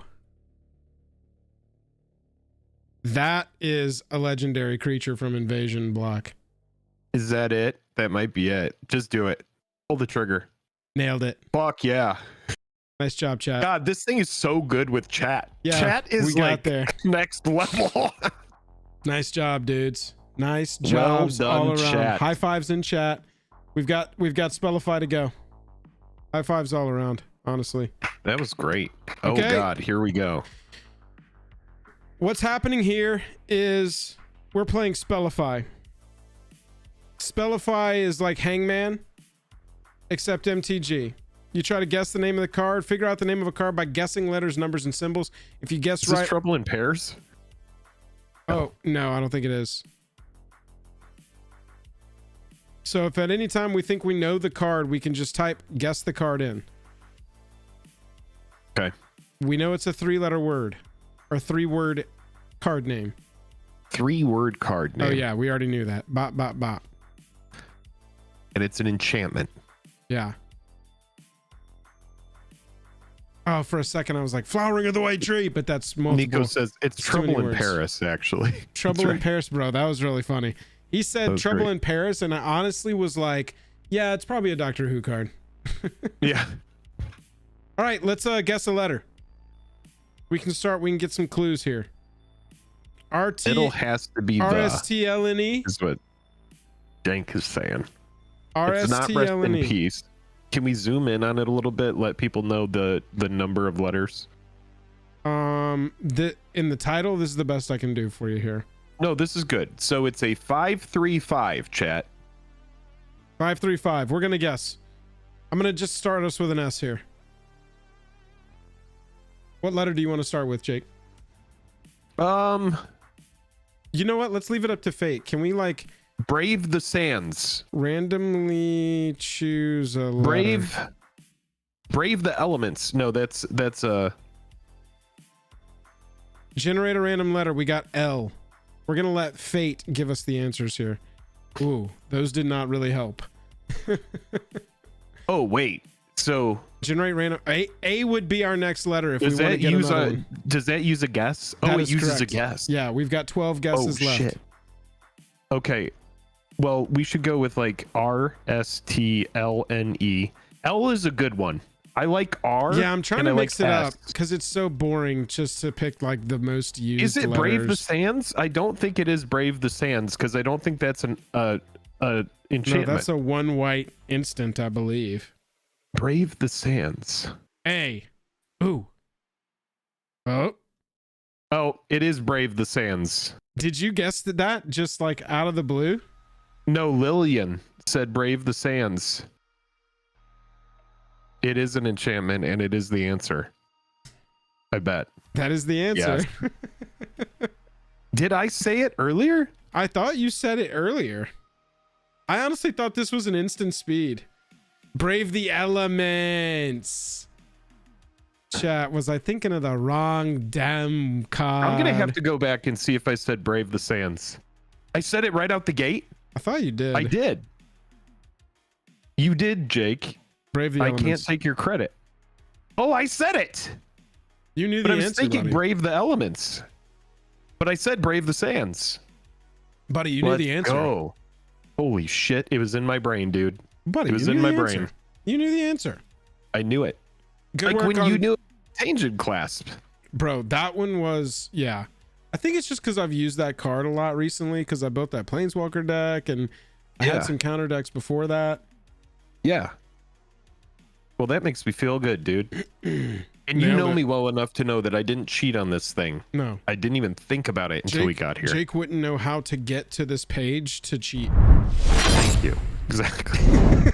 Precisely. Jake doesn't know where this is on the internet. We haven't told Right. Jake about the internet yet. He thinks these are just cool windows. Mm-hmm. It's like, I love looking out They windows are with my cool friends. windows. Thank you for finally saying it out loud. We don't tell Jake about the internet. We can't tell Jake about the internet. That's like telling... Kilgore Trout would call them leaks. It's kind of like telling Ultron about the internet. It's just not Yeah. something you want to get into. Yeah. There's going to be too much of a No. mess. No. Way too Oh, much of a God. mess. Damn AI chat is getting fast and is way into Magic. I love talking to chat. Chat, I got to get a poll going here because I need to know from you. Yes, Matt. Yes, Matt, it was. I've seen a certain amount of hand wringing around the community about the fact that the newer products are increasingly centered around Commander. There's a concern that the focus of Commander is coming at the expense of other formats, to and including the entire tournament scene. Is there any worry about any worry along the lines with R&D as well? I know the Commander products sell super well, but I feel like from a design perspective, sales can't be the only concern. So that was a post on Mark Rosewater, the man in charge of Magic the Gathering. Mark Rosewater received this comment on his blog and he responded, "We've spent a lot of focus on other formats with Standard getting extra attention. Standard play is significantly up, and the feedback we're getting from tournament players is that they're enjoying the current environment." I want to know, are any of y'all playing Standard? I can tell you that there are people and talks, like I was talking about Travis's group of friends that I draft with sometimes. Travis is even talking about standard. There's a couple people over in that group that are definitely talking standard. And the thing is that standard has become more attractive because it's much longer that your cards are in the format. That used to be a big problem with it, right? Is you would get your standard deck built, play it for a season, but your deck wasn't around very long because of rotation. But rotation has changed dramatically. That's why Sholdred's still around. Doesn't that feel like it's been in standard forever? Yes. And it won't be leaving until fall of next year. Holy fucking shit, right? So basically what they've done is they've set it up to where an entire year, they've actually made it, once you sit down to understand how it works, to me, it actually kind of makes sense.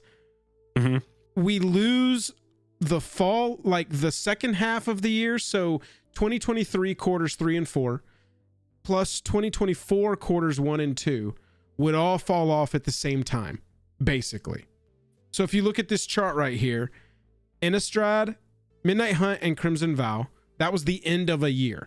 That was the end of 21. I just want to tell you, when Midnight Hunt came out, and it was September 24th, 2021. Yeah, 21. That's what I thought. So these came out at the end of 21, and Kamigawa and Streets of New Capenna came out at the beginning of 2022. All 4 of those, when rotation happens, all 4 of those fall off at once. And so they just like slough off an entire back half of a year, fall, summer, whatever you want to call those sets, into the first 2 winter, spring sets. Those all fall off at once. And that's it. That's the entirety of what rotation looks like. I actually think it's more understandable to me for some reason in this way. We're just like losing basically 4 sets at once. Every year we lose the oldest 4 sets. That's another way to look at it.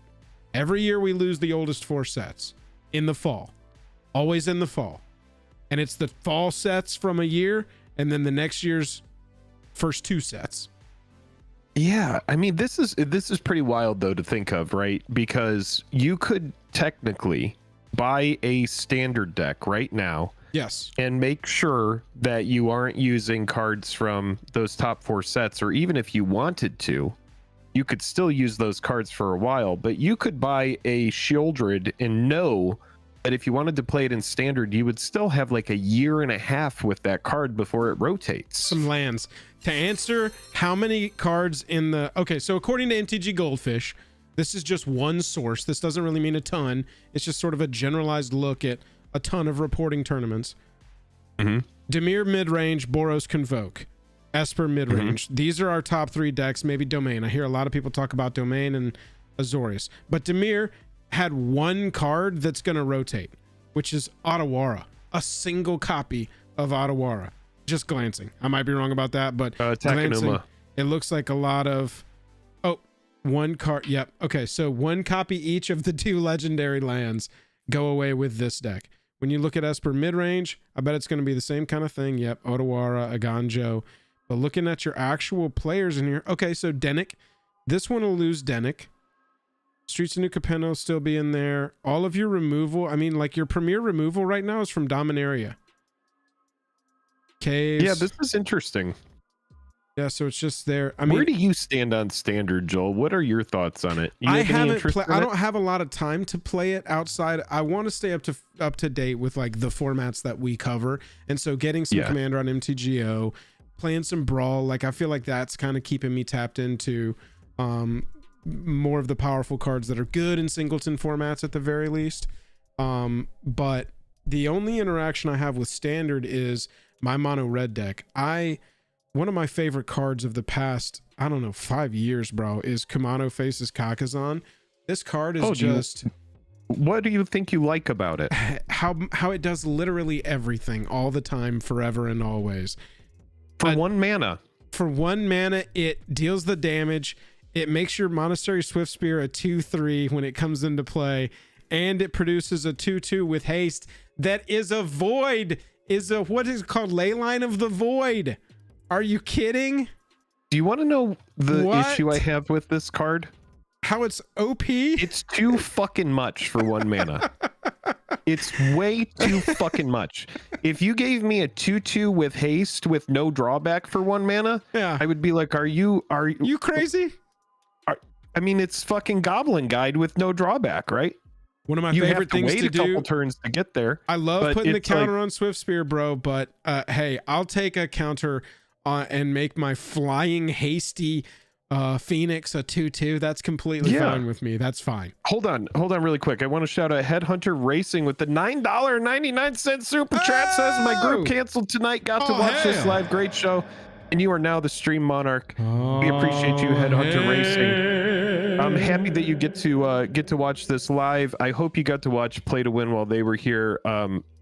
Nico Honestly, and Nick, great conversation. The interview, pretty much, we cruised through it. It was an hour of talking with those guys, so make sure to felt go like watch that. 15 minutes. We seriously could have gone forever. Yeah. Nico and Nick, shout out to the outgoing Monarchs. All hail the new Headhunter Racing Monarch. Crowns in chat. Crowns in chat. I don't see a single crown.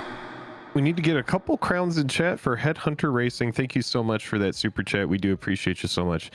Also, shout out to Food Time. What's up, Food? Good Good to see day. you. And Jank. Chat. I don't know if we said hey to Jank earlier. Jank, it's lovely to see you as well. Yeah, so Kamano's very good. So that is my answer to your question is I play a version of this mono red deck that is tuned for best of 1 because I like to, on my account, try and get gold in constructed and gold in limited because then you get 2 or 3 free packs at the end of the season. I do need to just do my dailies on Arena just when I do decide honestly, to. I buy the pre-release kits every time a set comes out. So like all the packs with the bonuses there and then the battle pass and then the draft tokens pack. And then I don't really spend any other money on the I don't spend any other money on the platform, and it's just Sure. draft that account up to gold, standard best of 1 my account up to gold on constructed side. That maximizes like the free packs that I get at the end of a season. And yeah, complete my quests every day. Make sure I'm doing at least 1. There's a lot of good articles. If y'all are interested in that, we can cover some of that article in video, or we can just link it. But there's a really good article that I read the other day that sort of breaks down the MTG Arena economy updated. Is this, maybe I can find, yes, dude. Well, even as we were just talking to like Play to Win about cEDH, obviously that format is going to be very restrictive about what is able to break into it, right? In Commander, because we're talking about a blog post where people are essentially complaining that Commander is kind of like taking over the entire kind of R&D space, right? It's like everything's now designed for Commander. I'm sure the modern Horizons 3 Commander decks don't help this, right? Because it's a format that's supposed to be about modern, and instead of there being modern decks, there are Commander decks to accompany it. Kind of, it doesn't really make a lot of sense. So I just put this article in chat. If you're interested, if you play Arena, this article is insane. You can see how deep it is and how like statistical it gets on valuing everything on the platform and how to maximize your free-to-play experience. If you really want to get into the weeds with it, I think this is worth a read at least once, because there's some general takeaways like, resetting your quest to try and get the 750 gold quest, stuff like that.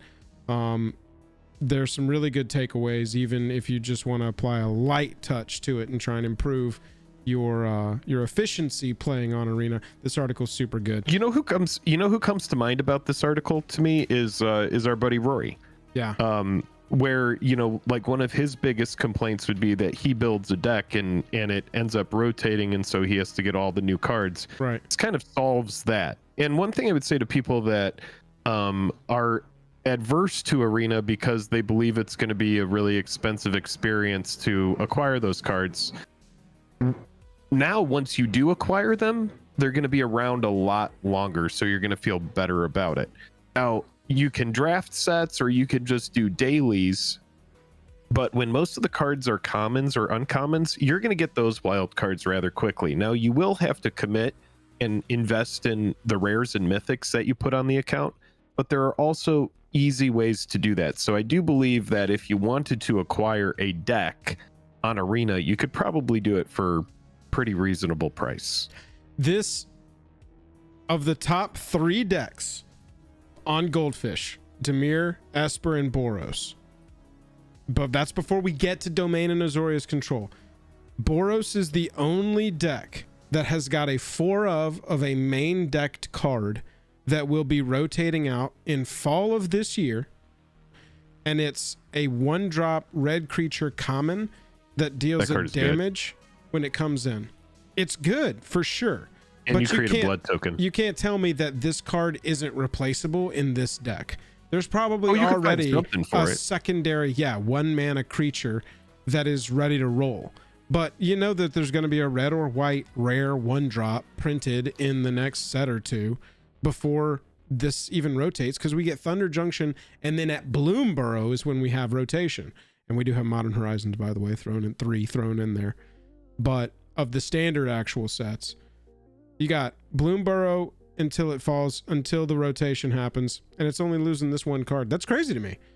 Of the top 3 decks, none of those 3 really are going to get touched at all, because like that card matters more in decks that want to sacrifice that blood token to like a Kuldotha Rebirth type effect, you know? So like in that instance, that card becomes harder to replace, right?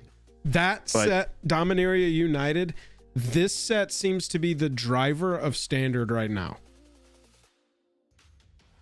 Dominaria rotating in fall 2025 will decimate a lot of the standard decks. Right. Well, I mean, it's Archangel of Wrath, which has been it's like all this stuff. All the removal, Herd Migration, Leyline Binding, huge removal. This deck just will not be a deck anymore. Looking at the blue-black decks, Cut Down, it loses, Cut Down. Yeah. There was also another removal. Disappear will be gone because of Capenna. Yeah, that's true.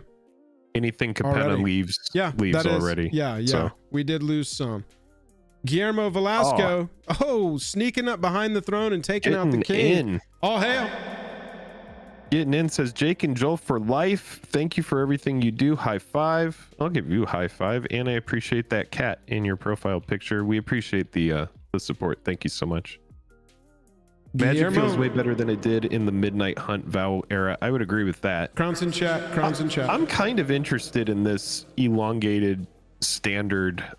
It would be fun to play a format that is going to be faster, in my opinion. Well, that kind of thing. It's crazy to me that even the most powerful decks, we know what their half-life is, because we know fall 2025 with Dominaria, Phyrexia, those 2 sets in particular, and Brothers War. Let's give them all 3 credit. Yeah, they're going to remove a lot of cards from standard that are now we're going to be primary cards. We're going to be depending on codename volleyball and codename wrestling and codename yachting, you know? But that's a year and a half from now. I don't think these typical 60 card players are unless they're playing the same deck in Modern, which that isn't even true anymore. They're not sitting on the same deck for a year. Decks come and go. And so I honestly feel like it's a little too long. I feel like it needs to be a little tighter, because you've got cards like Shieldred, like Leyline Binding, that were just like, if you were a standard lover, part of the allure of that is it does rotate a little bit. It freshens up occasionally, but going to 3, and I know this is old news, but this is the first time that we've really had to deal with what the new rotation system is going to look like. And so honestly, I just want to make sure that I'm fully versed on what the heck's going on. Yeah, I'm actually, it does interest me more, because my issue with it, especially as somebody, you know, like us, you know, where we make videos and stuff, and you do that more than getting to play sometimes. When you have, you know, a deck that's a Pioneer deck, or deck that's a Modern deck, or, you know, like the format that we love, Commander, you know that you cannot touch that deck for years, and it's going to be fine when you come back. Like maybe a Modern deck or a Pioneer deck might have changed, but your Commander deck, you don't really need to update. And Standard started to turn me off, because I was like, well, you know, I do enjoy playing Standard sometimes, but I would just find that it would be just so often things were rotating that I just wasn't really able to keep up with it. And then eventually it just fell out of my interest just because of that. Yeah. I think the last time I played Standard was like freaking Aether Revolt, dude, if I had to guess. Oh, yeah. I mean, that would be it for me for sure. Was the Turbo Fog, Aether Revolt. It had Commence and you get to play that Festivities. once, right? You got to play it like one time, probably. Yeah, I got to play it one time. Yeah, so you build that deck, and so yeah, for the person who plays a lot of Standard, they're gonna probably like this. But for the person who wants to get into Standard but also doesn't like how often it rotates, this seems like a choice that was made for them. Yeah, I was just interested to see. Looking at the poll, 72% of people watching said no. Our audience obviously skews way heavier into Commander. So I was just curious if any of y'all had been playing Standard. If you've been trying it, if something new is catching your attention at your LGS, you know, I just want to know what you got there. I am opening a little bit of mail because I want to show this off to chat. Oh, nice. About what I've been buying here. I've got a funny post I saw on Reddit that I wanted to look at. I wish they hadn't put tape at the top of the top loader. That drives me freaking crazy, dude. And then they don't put anything to protect the card at the top. It's like, this is such an obvious thing to avoid. Jake, All I right, saw this thankfully the post cards on aren't on Magic the Circle Jerking, and it made me laugh, so I had to show it to you. This is a Universes Beyond of Game of Thrones, a Song of Ice and Fire Universes Beyond, with cards designed specifically by George R.R. Martin. Let's take a look. Jon Snow and Ghost. When Jon Snow and Ghost deals combat damage to a player or goes to the battlefield goes to the graveyard from the battlefield. Let's look at this one down here. Look at this. Whenever Daenerys, Mother of Dragons, attacks the Monarch. Yeah, George R.R. Martin really designed some good cards here. Oh, look at A Dream of Spring. Oh God, I love what happened here. If a permanent named, and then exile this saga then. If a land named King's Landing is destroyed this way. Literally 0.001% of the time there's some good posts over here. Occasionally you get something good.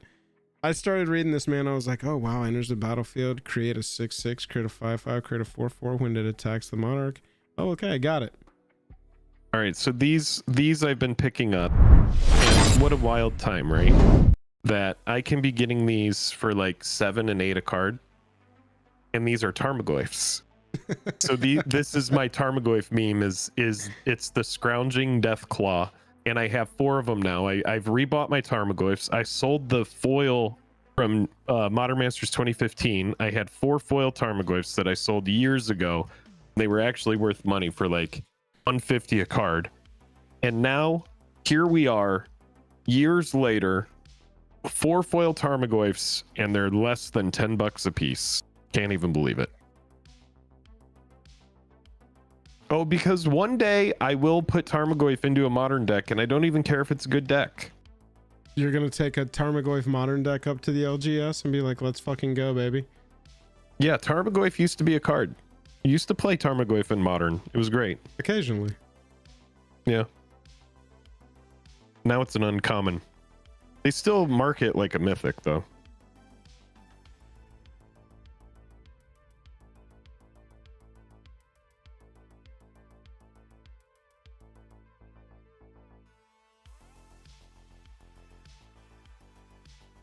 Oh man, did anybody see this post, or has anybody seen this chart before?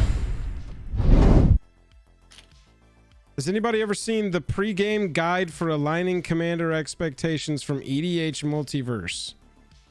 I have not seen this. Bro. It's kind of impressive how thorough it is, and it's also kind of like, I can understand why this person got absolutely cooked on Reddit, because they were just like, wow, commander players will do anything not to play commander. This is supposed to be a guide for aligning on the EDH experience, from doing my thing to winning the game being the main driver, from let's see what happens to control the game as your main driver. Nobody wins decks. Tolerant casual EDH. Casual brews that require a more tolerant table. Okay. All right. Sir Take me said, through. Is this the new dungeon?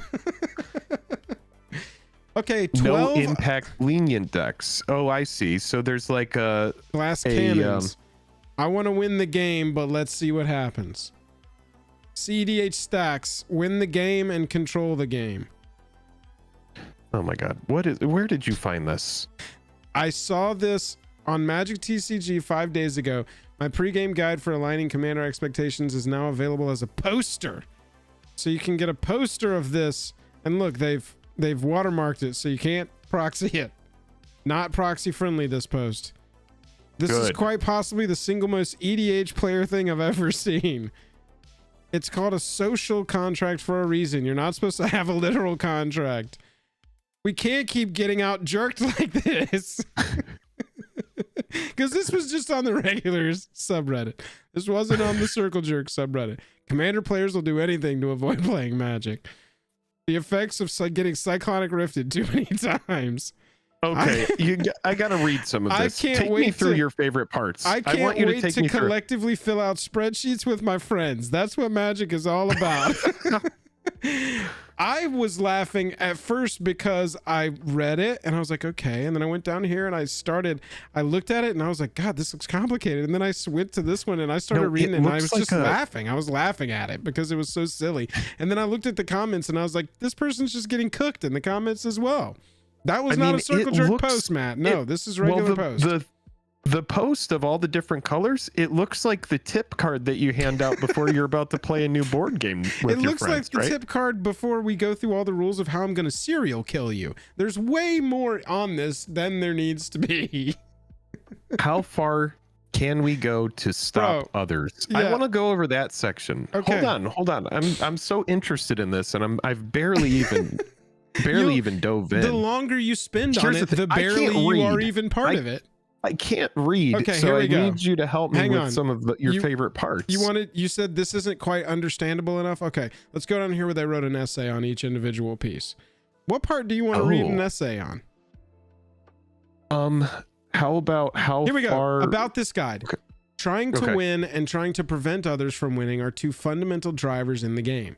In EDH, the extent to which these drivers are pursued will lead to different experiences that different players prefer. This guide uses those drivers to describe the EDH landscape. It is not intended for use during pre-game or Rule Zero talks, but as a tool for analysis outside of play. This has its own phase where you would want to use this and talk about it. You wouldn't want to do this during, say, this is a Rule Zero conversation where you're trying to like specifically talk about Rule Zero. We're going to cover this in Rule -1. You would maybe want to do this like before the game, maybe at like a first meeting when you call ahead and you're like, hey, I'm thinking about playing Commander at your house, and I was wondering if I could bring over my guide and we could kind of like talk about it way before we get to the Rule Zero convo. That's kind of where I'm seeing I would bring this up. All I really see that has been done here in a very complicated way is they've added a tier between this is a dinky deck that is themed on all people sitting down. You've got casual EDH.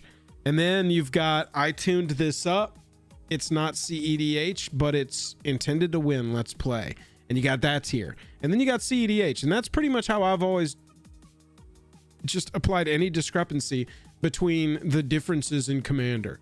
All this has really done, as far as I'm concerned, is added a tier in between high power casual and casual, but they haven't committed to calling that a 4 or a 5. They were just like, no, it can go all the way up to 8 or be 1 or be a 1. Yeah. And so it's just like, all we did was create a middle tier so that it wasn't 1, 2, 3, 4, 5, 6, 7, 8, 9, and 10, which makes way more sense. They've taken that middle, that 4, 5, 6 tier, and they've said, well, actually, those could be 1s to 8s. Nickel, what's up? Built to achieve an alternate goal at the cost of being able to win, or built without much understanding of what is required to win EDH games. Wins are rare and usually made possible by actions of other players. Interesting. That is not interesting. That sounds miserable. Right. What are we even talking it's about? Good to see you. This feels like it's solving a problem that no one has. I like this line of text. It's not intended for use during pregame or Rule Zero talks. What? I thought we were trying to classify our decks in these four so that we guide. like. I only want to play high power casual EDH tonight. Don't bring whatever fits into 7-10, but please bring whatever fits into 7-8. I want to play light purple EDH tonight, not red. Not red purple. Consistent decks. Proactively seeks to prevent problems through denial and/or has answers. It honestly confuses me. I hate when I can't understand something, and this makes me feel like I'm watching Jeopardy. There's a play mat. If that makes sense. We could get a play mat. You know what? Good on them. This is a great hustle, and getting people to buy that playmat is smart. Yeah, I won't knock. I'm not knocking the hustle. I'm knocking this as an exercise. I don't think that this is valuable, but that's just one person's opinion. If they're at the point of selling posters and they've already been selling playmats, then people must be buying it. Here's the issue with the playmat. If somebody is going to try to not to be used for Rule Zero, get me to I do kind of see now why they're saying it's not for use during Rule Zero talks, because it's like, if we're about to play a game and we're about to have a conversation about what we're about to play, and now you pull this out at the table, I am gonna be like, what the hell is this meme? I don't understand how you can say this is not for use during pregame or Rule Zero talks. Buy our playmat. RMP, I think you got the nail right on the head. Use it as a playmat, but don't talk about it during gameplay. Right. I think he was saying that as sarcastic. No, I know. But I'm reading that one thing as itself without taking the LOL, the someone give the nerd who made this a swirly, without all of that. Just this one sentence from RMP. Use it as a playmat, but don't talk about it during gameplay. Yeah, if you want to buy it as a playmat, that's how I would suggest you use it. Yeah. This person is saying 10 of 10 shit post. People took the bait really hard. OP's been at this for a year plus, and 99% of their replies read sincere. This is Andy Kaufman level commitment to a bit if it is indeed a joke. We're not trying because Andy Kaufman was the only person in on his jokes sometimes, right? So correct. If this is a shit post, then it is a top tier A plus high content shit post. It's the best. Last time I posted on the main sub, it was also mainly positive, but you're right, not as positive, but definitely not like this. The idea to take it to pregame talks was a request by players. They asked for a playmat in the link thread, and I thought it'd be a fun challenge to make one. Same with the poster sometime later. I think it could also be due to a shift in the overall sentiment in the community towards tools like this, at least here on Reddit. That would I would totally understand. Well, but see, I don't understand. And it's got minus 16. Yeah, I'm telling you, man, this person got absolutely roasted. They were spitfired. They were dry rubbed and left in the smoker for 6 to 12 hours. It went very poorly. Do you need an Eisenhower matrix to set a priority? Last week, a guy at my local game store raged so hard he slammed the table and started screaming at the ceiling. Never seen that before. LOL. He was using a banned commander, but I think was mad someone else won. Wow.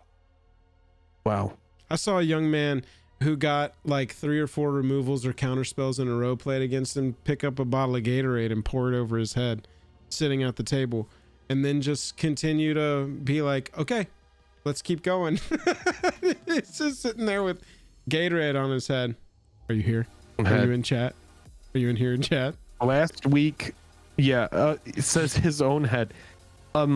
Corey G says, I think this is because the commander format has a large influx of new players, and this is kind of defining the natural progression of experience a new to EDH player goes through? I think so. And I think the best way to kind of understand EDH is to just sit down and play it. Because yes, it's like a lot of the time when I'm playing Commander, what I see is like the person who kind of asserts themselves as like the dominant player at the beginning of the game often ends up making themselves arch enemy and getting killed. Yeah. And that is completely unrelated to what we're talking about here. And that's just a thought that I had. And I don't even think it really relates. I think that, you know, in Commander, you're going to be playing against a lot of different strategies. And the more you play, the more you're going to realize what you like to play against. And this is obviously somebody who's played a lot.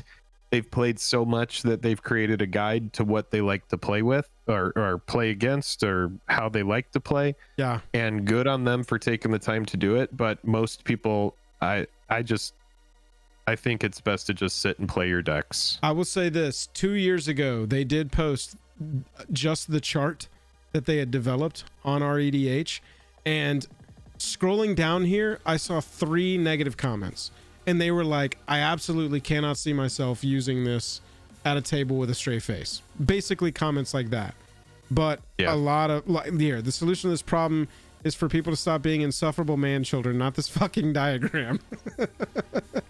But you got a lot of positive comments. There was a lot of positive feedback, you know, on their first post 2 years ago. But now they're saying, seeing this Reddit thread unfold has been interesting, has given me new insights into the Reddit crowd.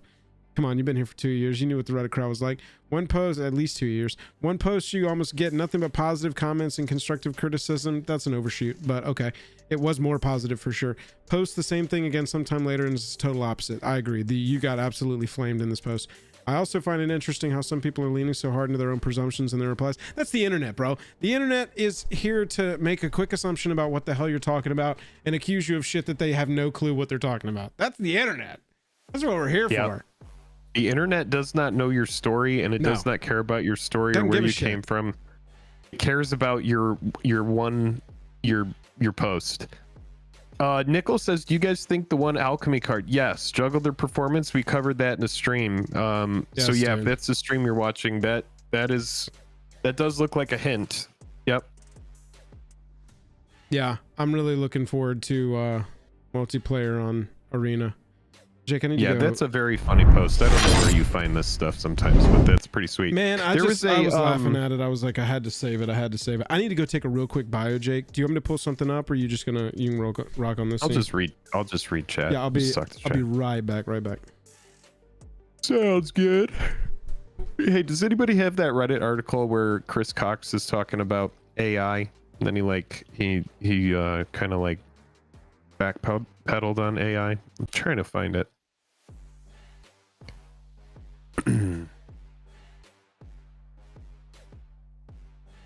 Trying to find it. Everybody, thank you so much for hanging out today. We did have Play to Win on earlier at the top of the stream, so if you missed that conversation, we talk about cEDH, what they look for as players who primarily play cEDH. What do they look for in a new set? We even talked to them about some cards that we thought were good and got them to explain to us why they aren't. And just kind of that whole format. It's something that I'm interested in. It's something that Joel's a little bit interested in as well. So if you're interested at all in hearing about cEDH from a channel that specializes in cEDH, definitely check out Play to Win. They are friends of the channel. Does Comic-Con still do Magic exclusives like in your story in that vid, Jake and Joel are Magic? Does Comic-Con still do exclusives? Oh, like where I'm talking about where, oh yeah. I don't think Comic-Con has really good exclusive products anymore. I think it's more so like a secret lair kind of thing. Yeah, in 2013, there were the kind of like blacked out planeswalkers that came out that year. It was like Garruk, Apex Predator, Ajani, Jace, Chandra, and Liliana. And they were all in like a blacked out kind of like treatment. You had to be at Comic-Con in order to get it. It was a highly scalped product. I remember getting like 2 of them or like 2 or 3. And I sold one It was when I first started flipping products. So it was like, I remember day. getting one for 65 and then selling it for like 250, and then I also got another one for 65 and sold it for 650, and then I was like kicking myself because I was like, oh shit, could have sold that for way more. Whoopsie. The way I watched your video, and the way I remember that story is that it wasn't I bought a the ton plan. of shit. But when we went down there, was it the plan for you to go and wait overnight for that stuff? Because I remember that being like kind of, it felt like an audible, right? Like we planned it on the fly or something. Dom showed me, we had been talking about those Comic-Con promos before. And I remember him showing me on the computer, the set of 5 from 2013. And yeah, when we went down there, I do remember we had a plan of what we wanted to do. But then what happened was, word got around that it was going to be like impossible to get into that booth the next day, and that anybody who wanted to get to the Hasbro booth needed to actually wait overnight in the line. That's what it was. And so my plan shifted from hang with friends that night. That's what I remember. to literally staying up overnight. And I did this with Dom. Dom and I both stayed out. And I remember by some weird set of circumstances, Dom was not able to secure getting himself one of them. And he got hit harder than you by the tiredness, because I remember us going out the next afternoon and y'all just being fucking dead, bro. Y'all were unable to. Yeah, because you could barely sleep out there because it was like you're in the lawn next to a bunch of other people who are all excited to get their toys. You had people that were like gonna go in for Power Rangers. You had people that were like excited for the Star Wars exclusives. You had people in the line that weren't even going to Hasbro, that were going to Bandai, and so on. You had like all these different people going to different booths, and they were all in the same line. And so when you finally got like, you know, your Hasbro when you're going into the queue, you had to be really like not aggressive, but just make sure that you were fast and assertive. Your space. Get your space. You had to claim what was yours. That's right. And I think that's what happened to Dom. I think Dom kind of like, for some reason, my gut is telling me he got like pushed into the crowd and like almost like looking through a sea of people. He's like, I missed Hasbro. And he's just like floating. Dom's too nice. You've always been way more cutthroat than Dom.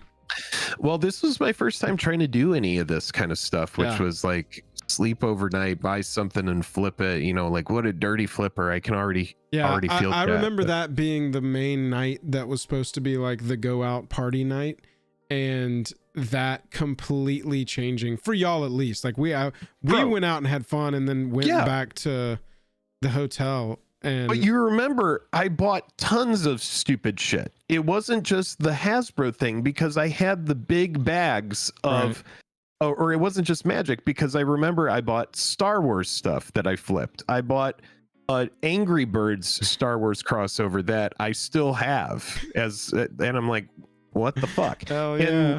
And it was a lot of stuff from that Hasbro booth. It was like Star Wars stuff that got flipped. There was some My Little Pony stuff that got flipped. There was like, dirty Magic flipper stuff.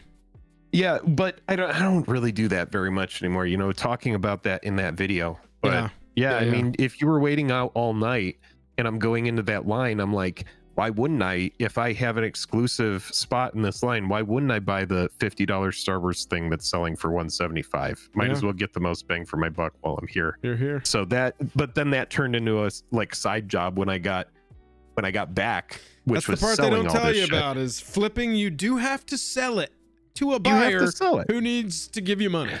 Well, yeah, and then you have to pack up all these boxes, and a lot of the people who are buying these want these boxes in pristine shape. They don't want to get something from you, and now all of a sudden there's a dinged up corner or some little piece of decorative cardboard that's bent, and now all of a sudden you're like, fuck, I have to either reimburse them and send this back or this or that and the other.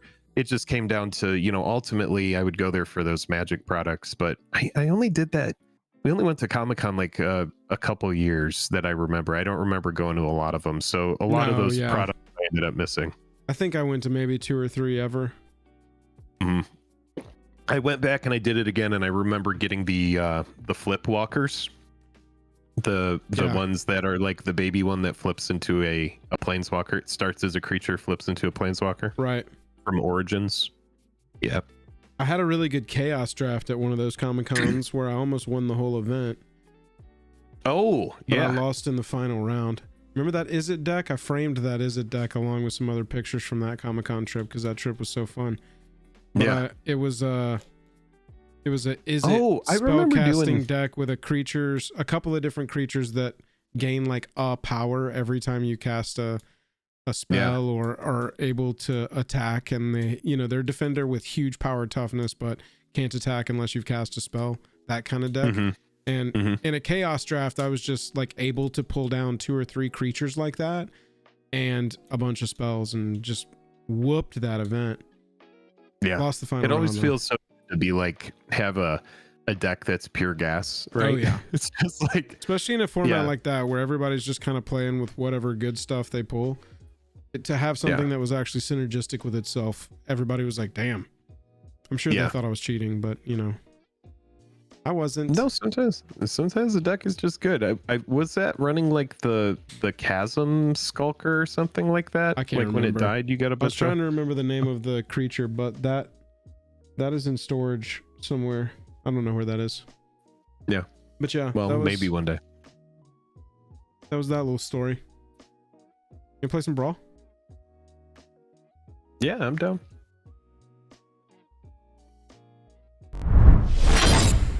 I don't have a Brawl commander built, but I can hang with you while you play it. You haven't got a Brawl deck? I don't. Let's see but what I'll make one. Oh, you want to play Brawl against each other? I didn't even think about that. Yeah, I figured we'd just sit here and pilot together, but do you have the No, that's what I was saying is I don't have one. I don't have one. No. Get one thrown together. Oh, they've got example Brawl decks. Wild cards. Oh, Jake, look, they've already got. I'll make one of these if you want to make one of these. Play the example. I don't have the wild cards for it. Okay, you don't have to play. But why don't you play one? Chat, what do we want to see? These are what I got, or we can build something new. Live why don't you build play with Jake. Magda? I'll show you the Magda deck. I'll probably get into a sweat queue. Magda's one of those hell queue decks. Oh, is it? Yeah, you're relegated to playing against Myth, what's up? Good to see you. the more brutal things, the more brutal hanger-ons. I'm gonna give myself a little bit more wawa.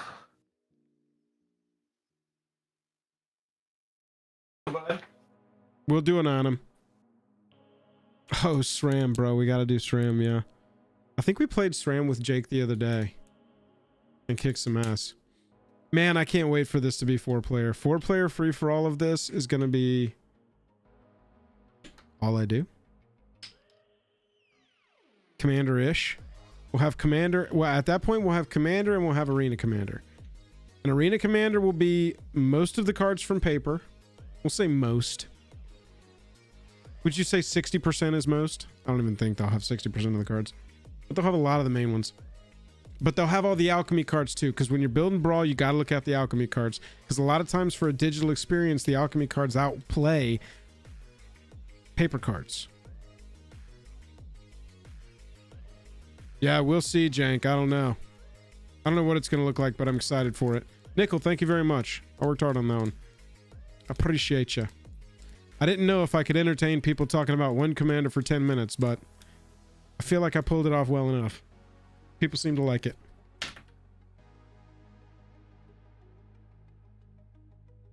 Gladiator? What is Gladiator?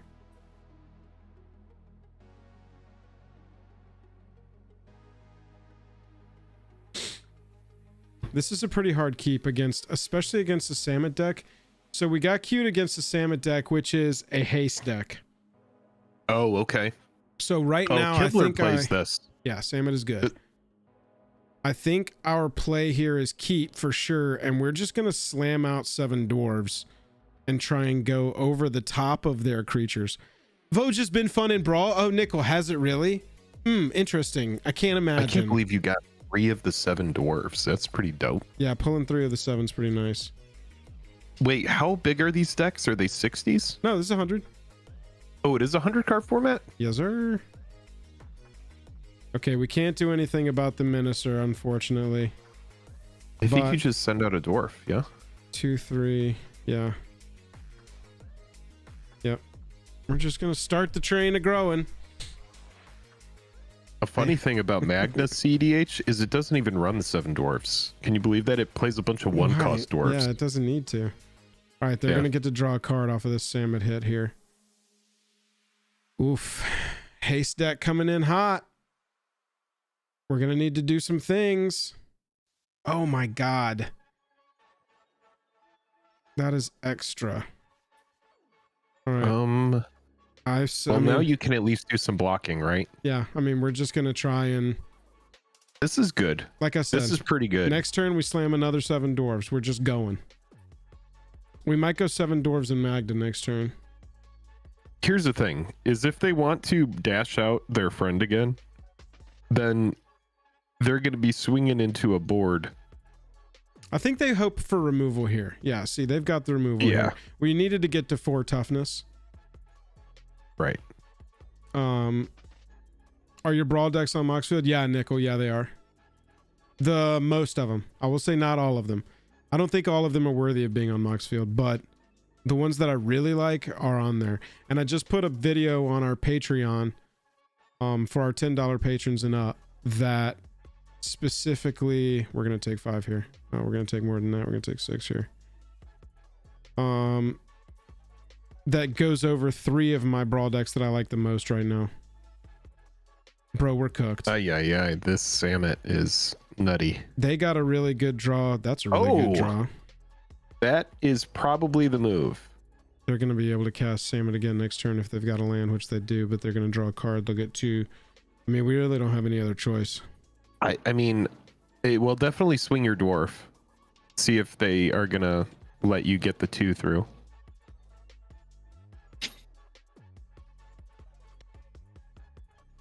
Hooray! Yeah. All right. There we go. That had to happen. Not a huge gain here, bro. Look at their hand. They've got 7 cards. Yeah, that's what the Samet was doing, which was just really good for their cause. Whew.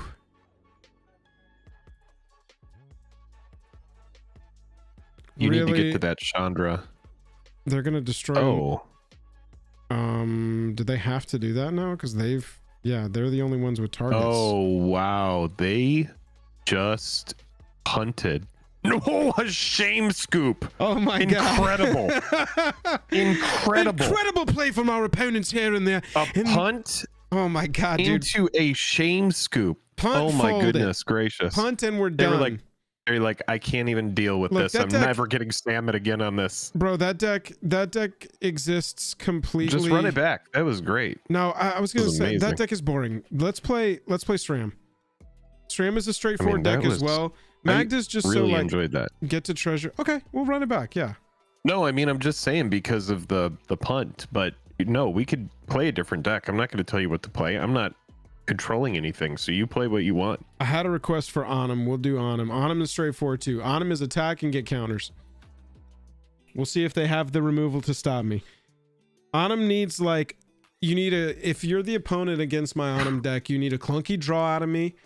You know, it's still Brawl. It's not, I don't have all the smoothing and I'll still get clunky games because it's still Arena Brawl. Dang, I loved that. They got rickrolled by themselves.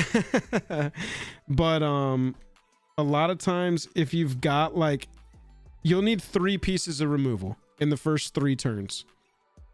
And you will have probably slowed it down well enough to take advantage of the whole game. God. Good avatars. Cats! We went straight into a Kennen deck, huh? And we can't play our turn one. No, we don't have Saracen. It seems pretty good. Comes into play tapped. I think you still keep, right? I think we do because we have 3 lands, but we're gonna have to start with McKendy here, I think. Oh, tapped? Yeah, absolutely. Yeah, but we'll keep this. This isn't terrible. Then you could go Sarah Ascendant and you're living the dream, right? Well, Saracen's 30 or more, and we start at 25. Still really good in this format, but it's not quite as commander broken. Oh, wow. I actually covered this exact card in that video I was talking about. Oh my god. Enters the battlefield, put a +1/+1 counter on a creature. Oof. So good. That's actually going to be our turn too. The upside of this is we get 3 toughness. It really doesn't matter against the deck that we're playing against right now. Look at that. Our first red card, and we don't have a red right now. Okay, we're just going to go this route. No, you know what? We're just going to take it slow. Since our deck is giving it to us slow, our favorite way to receive it, we are going to... We need a red mana here. Desperately need a red mana here.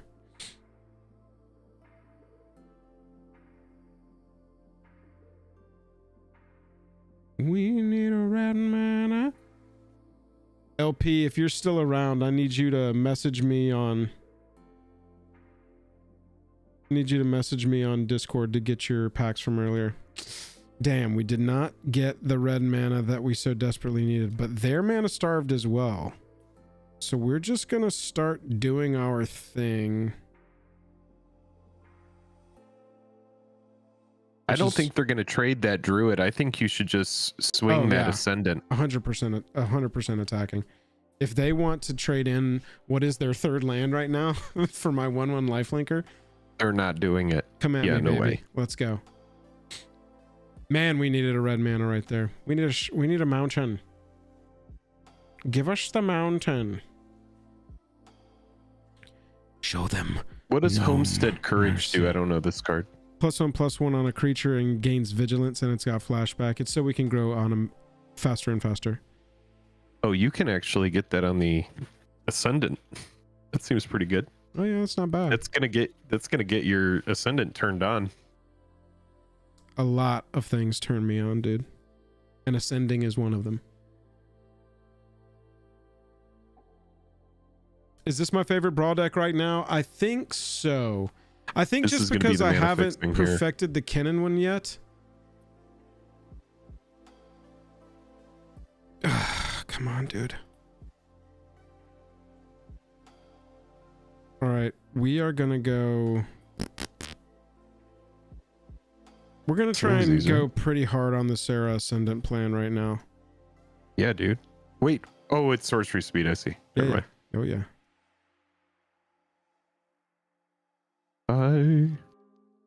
Now we are gonna be. All right, so this will do it. This is gonna do it. This is gonna be. There's our We're flying in- 9/9. Another We're in red some card good we can't territory play. here. They This is bounce- where you're gonna see what you would call removal, chat. If it exists in Oh, that deck dude. right now, Oh my and god. it's in that hand, they are gonna play it. This is just the go hard. That's getting banished.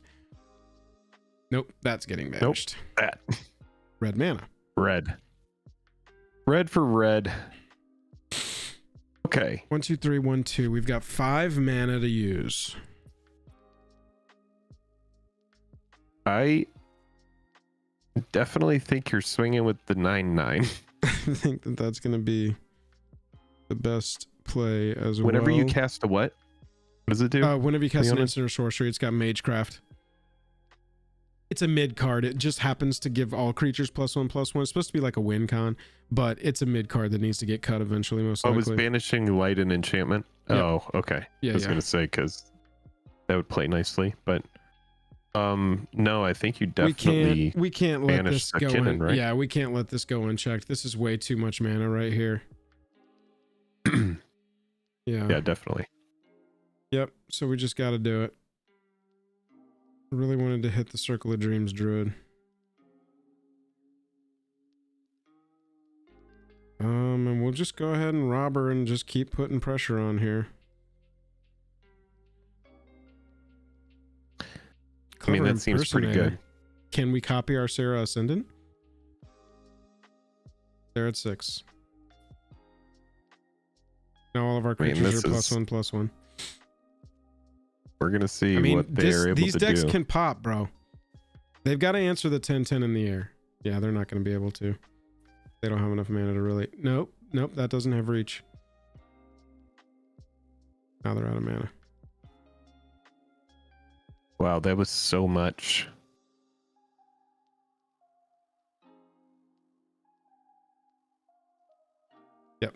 Yep. Didn't even cast on him Paco. I think that is one of the only times I've ever won without casting on him, because that was not the game plan at all. That was weird. No. That was a weird pivot, but it worked. That was quite the game, man. That was a very strange plan pivot there for that deck. Yeah. But when you can make the Serra Ascendant 4 power and you're 4 life away from that Serra Ascendant getting flying and 5/5, maybe that's what you pivot into. You know what I'm saying? This is why you run removal. Yeah, dude. Yep. Interaction. Yippers. Not a lot of that on this Brawl queue, but there's a lot of decks, you know, Golos, Kinnan. There's a lot of decks. Angels, the Angel deck. What is the name of the 2-drop Angel that's a mana rock? Oh, you have it as a... Yeah, I've got one of her. Giada. Yeah, right? yeah. Oh, shit, it's Onum v Onum, and they get to go first. Ugh. Oh, you have a Ragavan. That is worth it. We just need a third land by turn 3, and this is actually a really sick hand. Because we've got an attacker Ragavan here, we got an attacker here. What you want to do is have an attacker. You just want an attacker so that on turn 3, when you drop on him, you've got somebody to attack with. That's all you need. They have to answer the Ragavan. Here we go. Well, this is it. Either the Ragavan or the Leanin. Okay, they didn't have the swords, so that's really good. Fireweaver blocks really well for Ragavan. That sucks. But you can Volt Charge it, right? Oh, no. No. Oh, yeah, 3 to any target. Yeah, but we want to... No, you ain't swinging. Nope. Now, next turn you can, though. Yep. Reckless Fireweaver. I need that in this deck. I don't have that in this deck. Holy shit. This could be a very... Ooh! We just got a huge boon, bro. I think that... I think we Volt Charge here. No, we're gonna on him first. We want to get this Pain Trainer rolling. Because next turn... Are you sure you don't want to get through with the Ragavan? Is it not worth it? No, we want to get this train rolling. That's what this is all about. Now see, we're ahead of them. Okay. Because that Onum's going to come down next turn, and they will have been able to block or attack with the Fireweaver. But now, unless they can give Onum haste, which they don't even want to attack with Onum either. Yeah, this is good. I think we've kind of locked them in a little box for a turn. They've got to develop board, but they're not going to be able to attack life total right here. Nicholas, hey, Jake and Joel, do you happen to know anything about Commander Void? Went to his YouTube channel, X, Twitter, and Moxfield accounts, and no sense of activity for more than a year. We just took a huge lead, bro. Last thing I remembered, now you can Volt Charge and get Ragavaga Ding Dong through. Correct. Last thing I remember about Commander Void was he made a funny video called Literal Death of Magic the Gathering, talking about 30th Anniversary Edition. That was the last time I remember us having any interaction with that channel. Maybe that forced or was a leading factor to... Oh, good game, dude. Yep. Maybe that was a leading factor toward inactivity, but I don't know. I can't really speak to it because even though, you know, we're similar creators in the space, it's so hard to keep up with everybody. Yeah, super is. That was a good game, dude. That one. Let's see if we can win one with SRAM. Yeah, I was just about to say we need to play a SRAM one.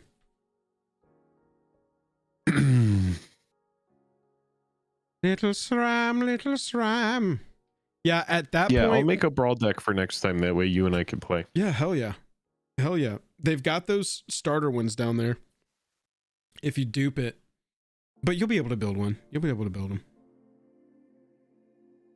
Oh, Nicole, you were saying earlier that you watched a video where I was talking about NVIDIA. Did you see it?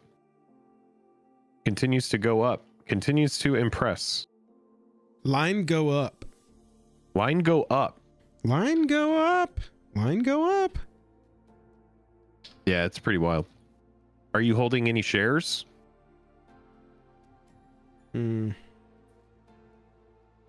love drawing our removal this early, and our first aura is not till turn 3. I think we're actually going to mull here. Is this a mull? I think it might be, unless you want to play slow.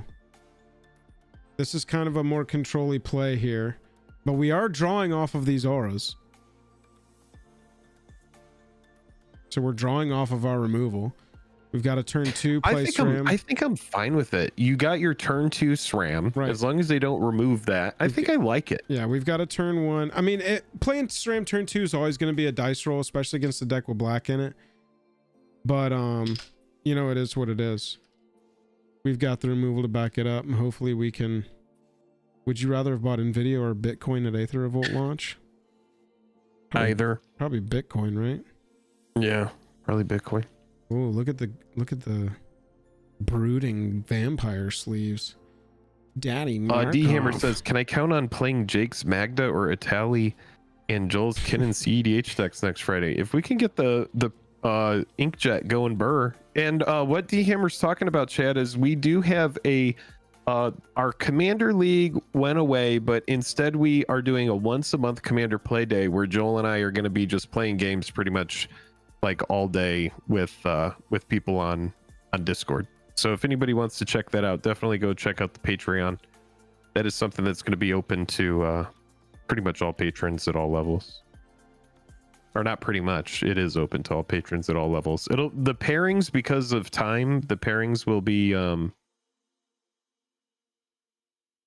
this is good. The pairings will be random, but we're going to try to figure out a way. Like, if you don't get to play with us on the first play day, we're going to try to give priority to people that want to play, a chance to kind of, you know, get some games going. Not Do you have anything that gets rid of permanence? And here's binding. Oh, No, let's that's go. enchant creature or creature. planeswalker.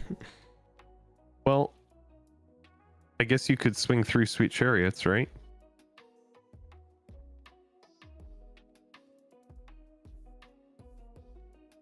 Yeah, but I feel like let's get going. Let's keep going. I think so, right? Yeah, we're gonna start the train.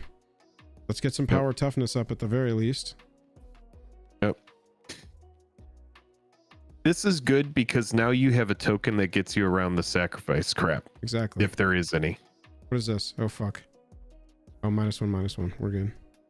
They're just gonna create a treasure, ramp a little bit, or kill my token, so that they can make me sacrifice this ramp. Yeah. We'll see. We'll play War Chancer next turn. Or hopefully, I mean, they've got to start.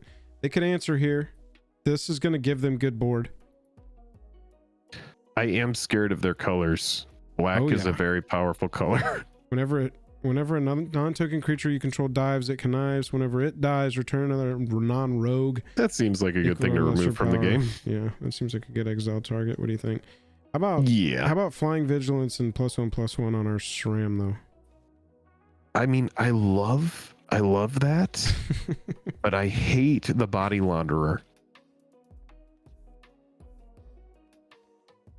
Can't attack or block, and its activated abilities can't be activated. I actually don't have any good. All my removal is kind of bad because the auras are my removals. Because it's all aura removal. Right. Yeah, it's not great. If you want to just swing in the air, we can. I am afraid of a sacrifice spell. Yeah, but I mean, we could do this. Let's get us around it. And we'll just go ahead and equip this turn. And we're not attacking, and we're passing. So now whenever the Scald attacks, we'll get another token. Okay. Maybe we put the wings on that and just suit him up. All right. We don't really have anything good against triggered abilities. There goes the SRAM. Okay. We went second or first? I think we're going to lose this deck. The turn 3 black market connections. Yeah. Not This is great. tough. Okay. So if we SRAM, we can blade, continue drawing cards.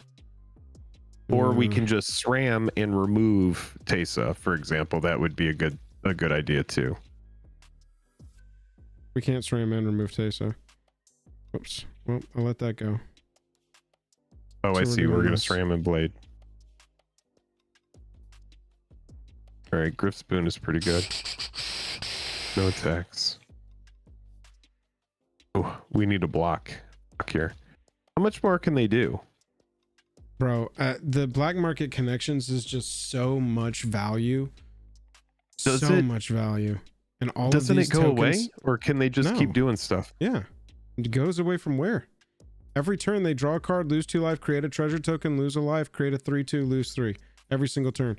But the tokens get lifelink from Tesa. So it offsets the 6. Oh, fuck. Yeah, I mean we just got rickrolled by a Wait. I think it'll be more fun for us to go to a new game. They rickrolled us. They got us. They got the beautiful enchantment. I thought we were gonna try to figure it out. Well, we weren't. I don't think we were going to be able to. I wanted to see if they had removal. Because then next turn we could have removed 2 things. Yeah, but we can't. The thing is we can't remove that enchantment. Yeah. You're too optimistic about. Is there a no lost generous cause. gift? Generous gift. I don't know. We could take a peek at this. We go first. That's a good thing. Good turn 1 there. Yeah, this seems good. Resolute is enough. That's good. Our auras get real cheap if we can get these 2 online. Mm-hmm. Killian.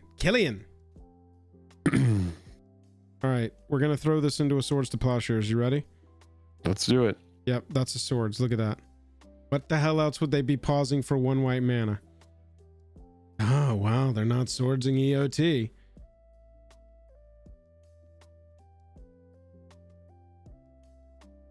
Okay. We need to draw our land. This has lifelink and menace.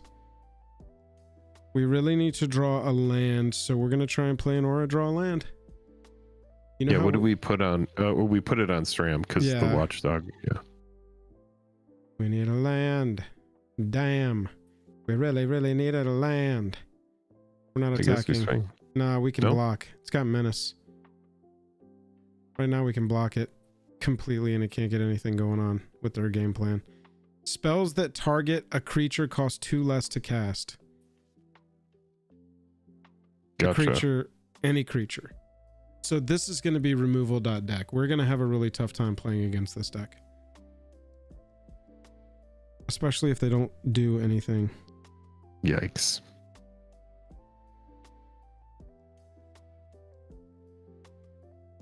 Study my scrolls. Should I study my scroll?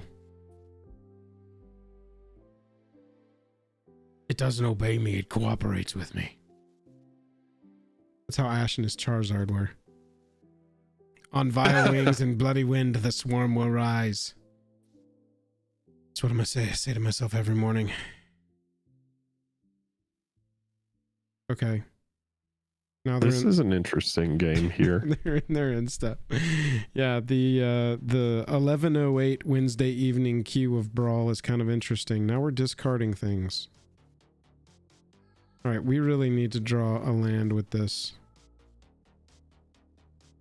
Yeah, Vigi is good on SRAM because now we can swing with him and block with him. Land. I'm honestly fine with this because we keep our planes open for Watchdog.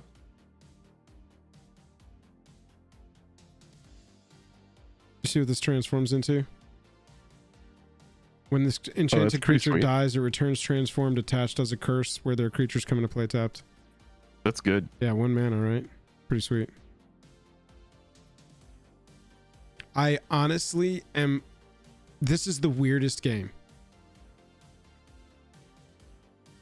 Well, it feels like they have the swords, right? But like, where is it? I don't know, dude.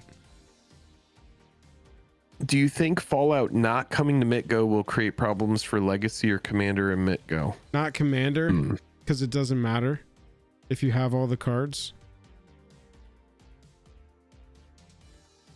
Well, that's what the watchdog is for. All right, watchdog. All right, SRAM, pucker up, buddy. Hold it tight. Cool. Interesting choice. What is happening? Were you expecting that? No. From the Killian, That was a weird one, right? From the Killian player with the Killian avatar? Yeah, No. now we're going to get to see... Surprise witness! Oh, I see. Oh my god, dude. All right, so I guess let's play something that will definitely draw a card. I mean, we can go. That has flash, so Yeah. not that. Maybe trapped in the tower on Well, that. it's enchant creature without flying, and it has flying because of call a surprise witness, putting a flying counter on it. Dumb. This is our only play here. I mean, Or the blade. yeah, we right? could just play blade. Yeah, Yeah, let's just Do play that. blade. We don't need to yeah, grow because we're going to be SRAM swinging anymore. through this time. Unless they block again. Oh my god, sweet mercious senior edificer. Senior, we salute And it makes you. a 1/1, which is pretty sweet. Oh yeah, blade is awesome. Love blade. Yeah. Okay. Now we can do all of our things. Third land. We're on a third land. Fang plays MTG. Have you seen the mana system in One Piece? Not yet, but I am excited to look at it. How is it different? Vorn, what up? Fang, I actually downloaded the One Piece. There's a One Piece tutorial that you can download from the mobile store. And it really wasn't handholdy enough for me. I played it late one night and I was like into it before I really knew what was going on. And What? indestructible What in the shit? protection from white, hexproof and indestructible until end of turn. Oh, okay. Sure. All right, whatever. Go ahead and use that. Use that. Get that out of the hand, bro. Cool. Enjoy your 2 life. Use it as a And blocker. so I clicked out of that like learn to play app to try it a different time. All right, so now we're nicely around a sacrifice effect. Yeah, but I mean black, white targeted Right. spells are 2 less. Right. Yeah, here we go. Seal from existence. We're gonna have to get crazy with it. This is gonna be a grindy game, dude. It's okay. Thankfully, we've drawn a ton of cards. All right, so I can pay 1 white here and return this to my hand. Hello. Bye-bye. Take action. And they gain 2 life. We are on 3. We're going to get 3 mana. I think we're going Danitha here because we're going to Yep. start working towards another threat. We're going to have to Yep. discard some stuff here. Swing through sweet chariots. We are going to discard the wings Yeah, probably. of hubris. I mean, it is a 1 mana. Yeah, but so is conviction and plate armor. Because I'm thinking the play next turn is play Transcendent and then start suiting up. Because that's going to make all of our auras basically 1 and 2. Yeah. Ideally, we would want to draw a mana next turn. That way we could play a SRAM, right? Ideally, I would have woken up with long blonde hair and great tits. But I've got short blonde hair and great tits. Look at that. Start talking about your tits. So and do people- we go SRAM, or is that thing about to happen? Exile it. Each player chooses 6 lands they control to destroy all other permanents. Because that thing is going to happen, right? Well, once they get That thing to is annoying. 1 more mana. That thing is stupid. I mean, I think we're just going to play this. Okay. That will bait the Silex nicely, and then we Right. could just follow up with a SRAM. Yeah, I Because mean, if we equip that, this is almost like a board that needs to be answered, right? right, exactly. Yeah, I mean, Yeah, and no both of reason to even these- play anything more in, Oh well, right? this is No, yeah, because we won't have the mana. Yeah. Yeah. Here we go. Nice little chunk. Yeah, if they want to wipe everything, let's rock and roll. What does Indomitable Will do again? 1/2 at flash speed.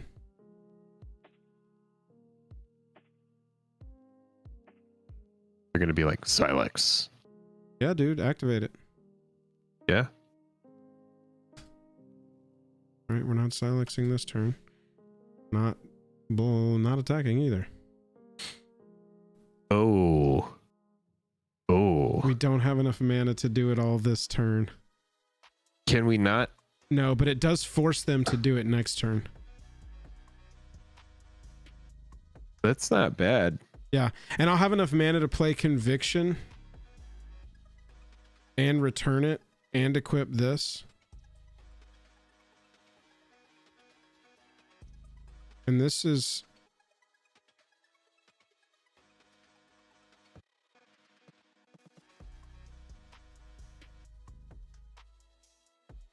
Yeah, so this will definitely be the Silex. Right. I mean, we're just trying to force your board wipe out, pal. Do it and we'll ease up on this strategy and go back to the SRAM plan.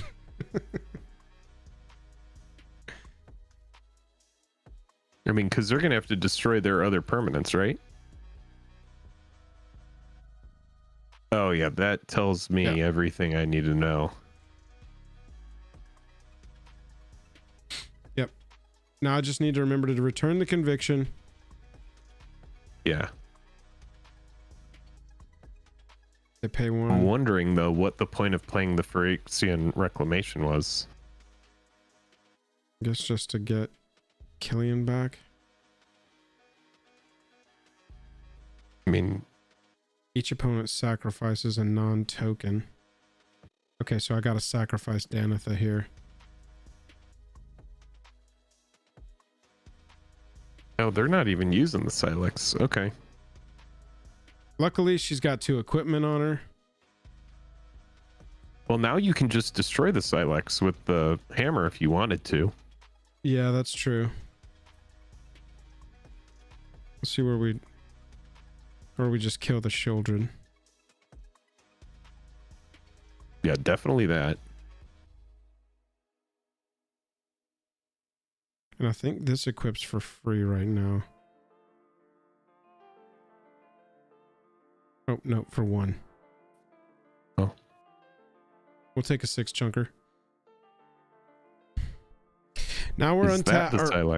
It's got to be, because we're tapped out for Conviction now. It's the most inconvenient right now if they did it for us, because we're going to lose the Conviction when we didn't necessarily need to, but it was already there, and I used up my mana to maximize killing the large creature, and they're not going to do it again.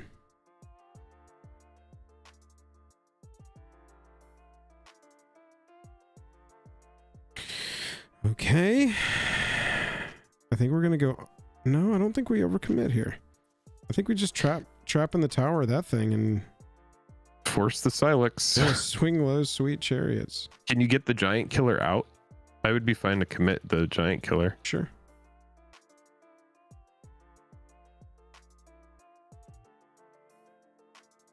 Because then we're still holding SRAM and we still have something that we can do. Now we can return the Conviction too. Yep. Are they going to let me get all the way to the committed attack before they remove it? Nope. They don't have any targeted removal for that. I mean, they have to board wipe now. Do you think we'll ever force the Silex? Do you think we'll I don't think they want to commit to the Silex until they're sure. They're like, he's still got more cards. You never sacrifice your Silex. Gotta be a way I can make money off this. I really want to. Oh, okay. All right. All right. Wrath of God. See, now we can SRAM and play something for 1, right? Oh no, Conviction costs 2. My bad. Each other equipment. All right, so now you can SRAM and do it whatever you want. Yeah, I think we just go SRAM Conviction. Yeah, SRAM Conviction, or we could We could, I mean, I think we just hold up the, we're not attacking. We just hold up the flash here. I mean, we can equip this for 1 and it gives it a ward. That's not bad.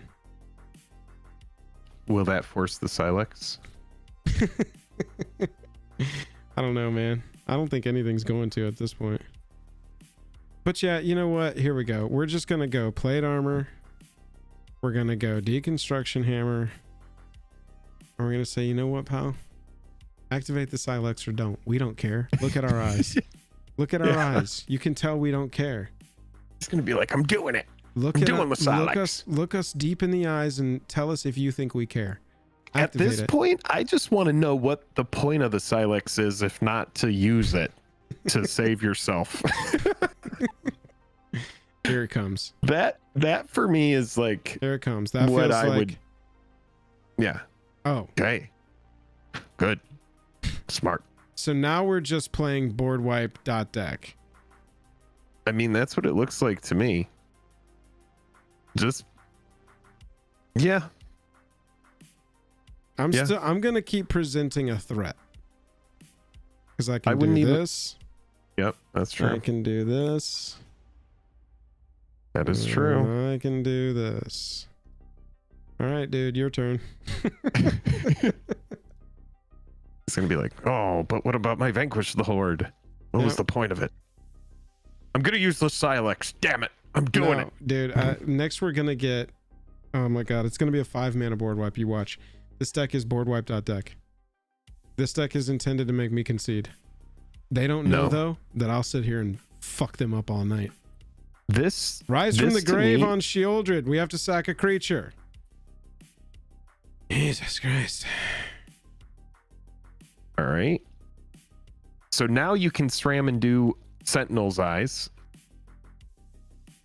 If you wanted to. For each opponent, destroy. Okay, activate if we have 8 or more cards in our graveyard. We have 7. So they can't activate the Sheoldred yet. Is it worth it to just remove it and just say go? Not this turn. I think that you were right with this move. This is the right move. Pro green, pro blue does not help us in this matchup. All right, let's see what they do here with the problem of a deck like this is that it's designed now to play very slowly, getting the game back over the next 45 minutes. Okay, this is good for us. If they aren't like sitting on a removal, I mean, I guess they could play the island and destroy everything. I mean, play the plains and destroy everything. We could potentially win if they just pass the turn back to us. Basically, we need this card to be nothing. Can this be instant speed? No, sorcery only. And they're playing Killian again. Okay. Fine with this. What does the second phase of that saga do? Discard a card. When you do, return target permanent card mana value 2 or less from your graveyard to the battlefield. So it'll be Killian back again. They love that. They love it, bro. Basically, we need to give it flying with this. And I think we're going to win right here, actually, because they don't have flying. And we only need to go... And they're tapped out. We only need to go 3 more power. Bro, we just won! Yeah. How's everybody feeling about what you're thinking? That's what they get. That's what you get when you let your heart win. It doesn't obey me. It cooperates with me. That's what they get. Oh my god, dude. I'm glad that we were able to just find that crystal clear turn to pull that victory down, because that one could have grinded out for the next seriously half hour. I think we can probably end on that one, yeah? Yeah, that was a good turnaround. We're gonna spend our little pointy point. Oh, I got this one done and I got this one done. Look at that. I guess we'll go over here and work toward the Vein Ripper. Let's open our pack. What'd we get? Lost in the Maze. Lost in the Maze. Yeah, that was a good game. Chat, that was a fun show tonight. I hope y'all enjoyed it. Next time we'll see if we can get the boys on here for longer, but man. I'm going to combo was chapter so this good. out. Yep. And if anybody missed the beginning interview with Play to Win, definitely go watch that and go subscribe to their channel. You can find a link to their channel in the description of the video. And Big yeah, thanks man, again to them coming out. Appreciate y'all showing great. up. That was great. New video tomorrow, y'all. Go check it out. I'm walking you through my new commander philosophy that has developed for myself over the past month or so. I'm building decks differently than I've ever built, and I'm updating you on the 5 decks I'm working on right now, the 3 decks I'm considering, and the 1 deck that I long for but won't be building right now. So, oh, wow. Let me know what y'all think. Go watch it That's tomorrow. the one And I if you really don't wanna want to know watch about. it, just go turn it on, let it play all the way through in silence, and click the like button on it. If y'all would do that, I would appreciate it. It'd be super helpful. By the way, go join our Patreon. Grim Tutelage, thank you for joining the Patreon just now. Really appreciate that. Thank you very much, Grim T. Yo, go join the Patreon. Our play day is next Friday, not this coming Friday, but a week from this Friday. We're gonna be playing Commander all day with all the patrons. Come join us. It's gonna be a thing. There's an exclusive video every week over there. It's gonna be a thing we do every month. It's gonna be great, y'all. Holy cow. Everybody have a wonderful rest of your night, rest of your week. Joel, good games. I think you went 3 out of 4 there. That was good. GG's tonight. It was a fun time. I don't think we did that well at all. We did pretty good. We did pretty good, man. We did pretty good. We won 3 out of 4. That's pretty good. Did we? Yes. Did we win the Magda game? Yes. Oh, okay. Yeah, we won 3 out of 4. Man. Because that Magda, that opponent scooped. Oh yeah, after they ruin blasted their own land. Yeah, it was great. I can't even wait to turn it into a stream cut. It was basically like they flame tongue kavu'd themselves essentially, except worse because it had to target a non-basic land. Yeah, and we had just Storm's Wrath their entire board, so the whole thing was like, finally we had killed Samut, but Samut is going to cost 5 now, and now they ruin blast to destroy their own land, and they were like, well, not playing my commander again for a couple turns. My life. that was great, because you also killed Paradise Druid and a whole bunch of other stuff that was going to allow them to get stuff back. So yeah, oh, Jank, sorry I missed that question. Playday is going to be spell table. If we've got enough people that want to play MTGO signed up at a block, I'll absolutely play MTGO Commander. Jake will too. Yeah. Yep. We'll make it anything. Everybody have a wonderful and it's night. not going to be streamed stuff. Like, we might be streaming some games within the Discord if people want to like watch that kind of stuff, but it's mostly just going to be a hangout and stuff. So yeah, for sure. Y'all have a wonderful night. We'll talk to you soon. Bye bye. Go watch the new video.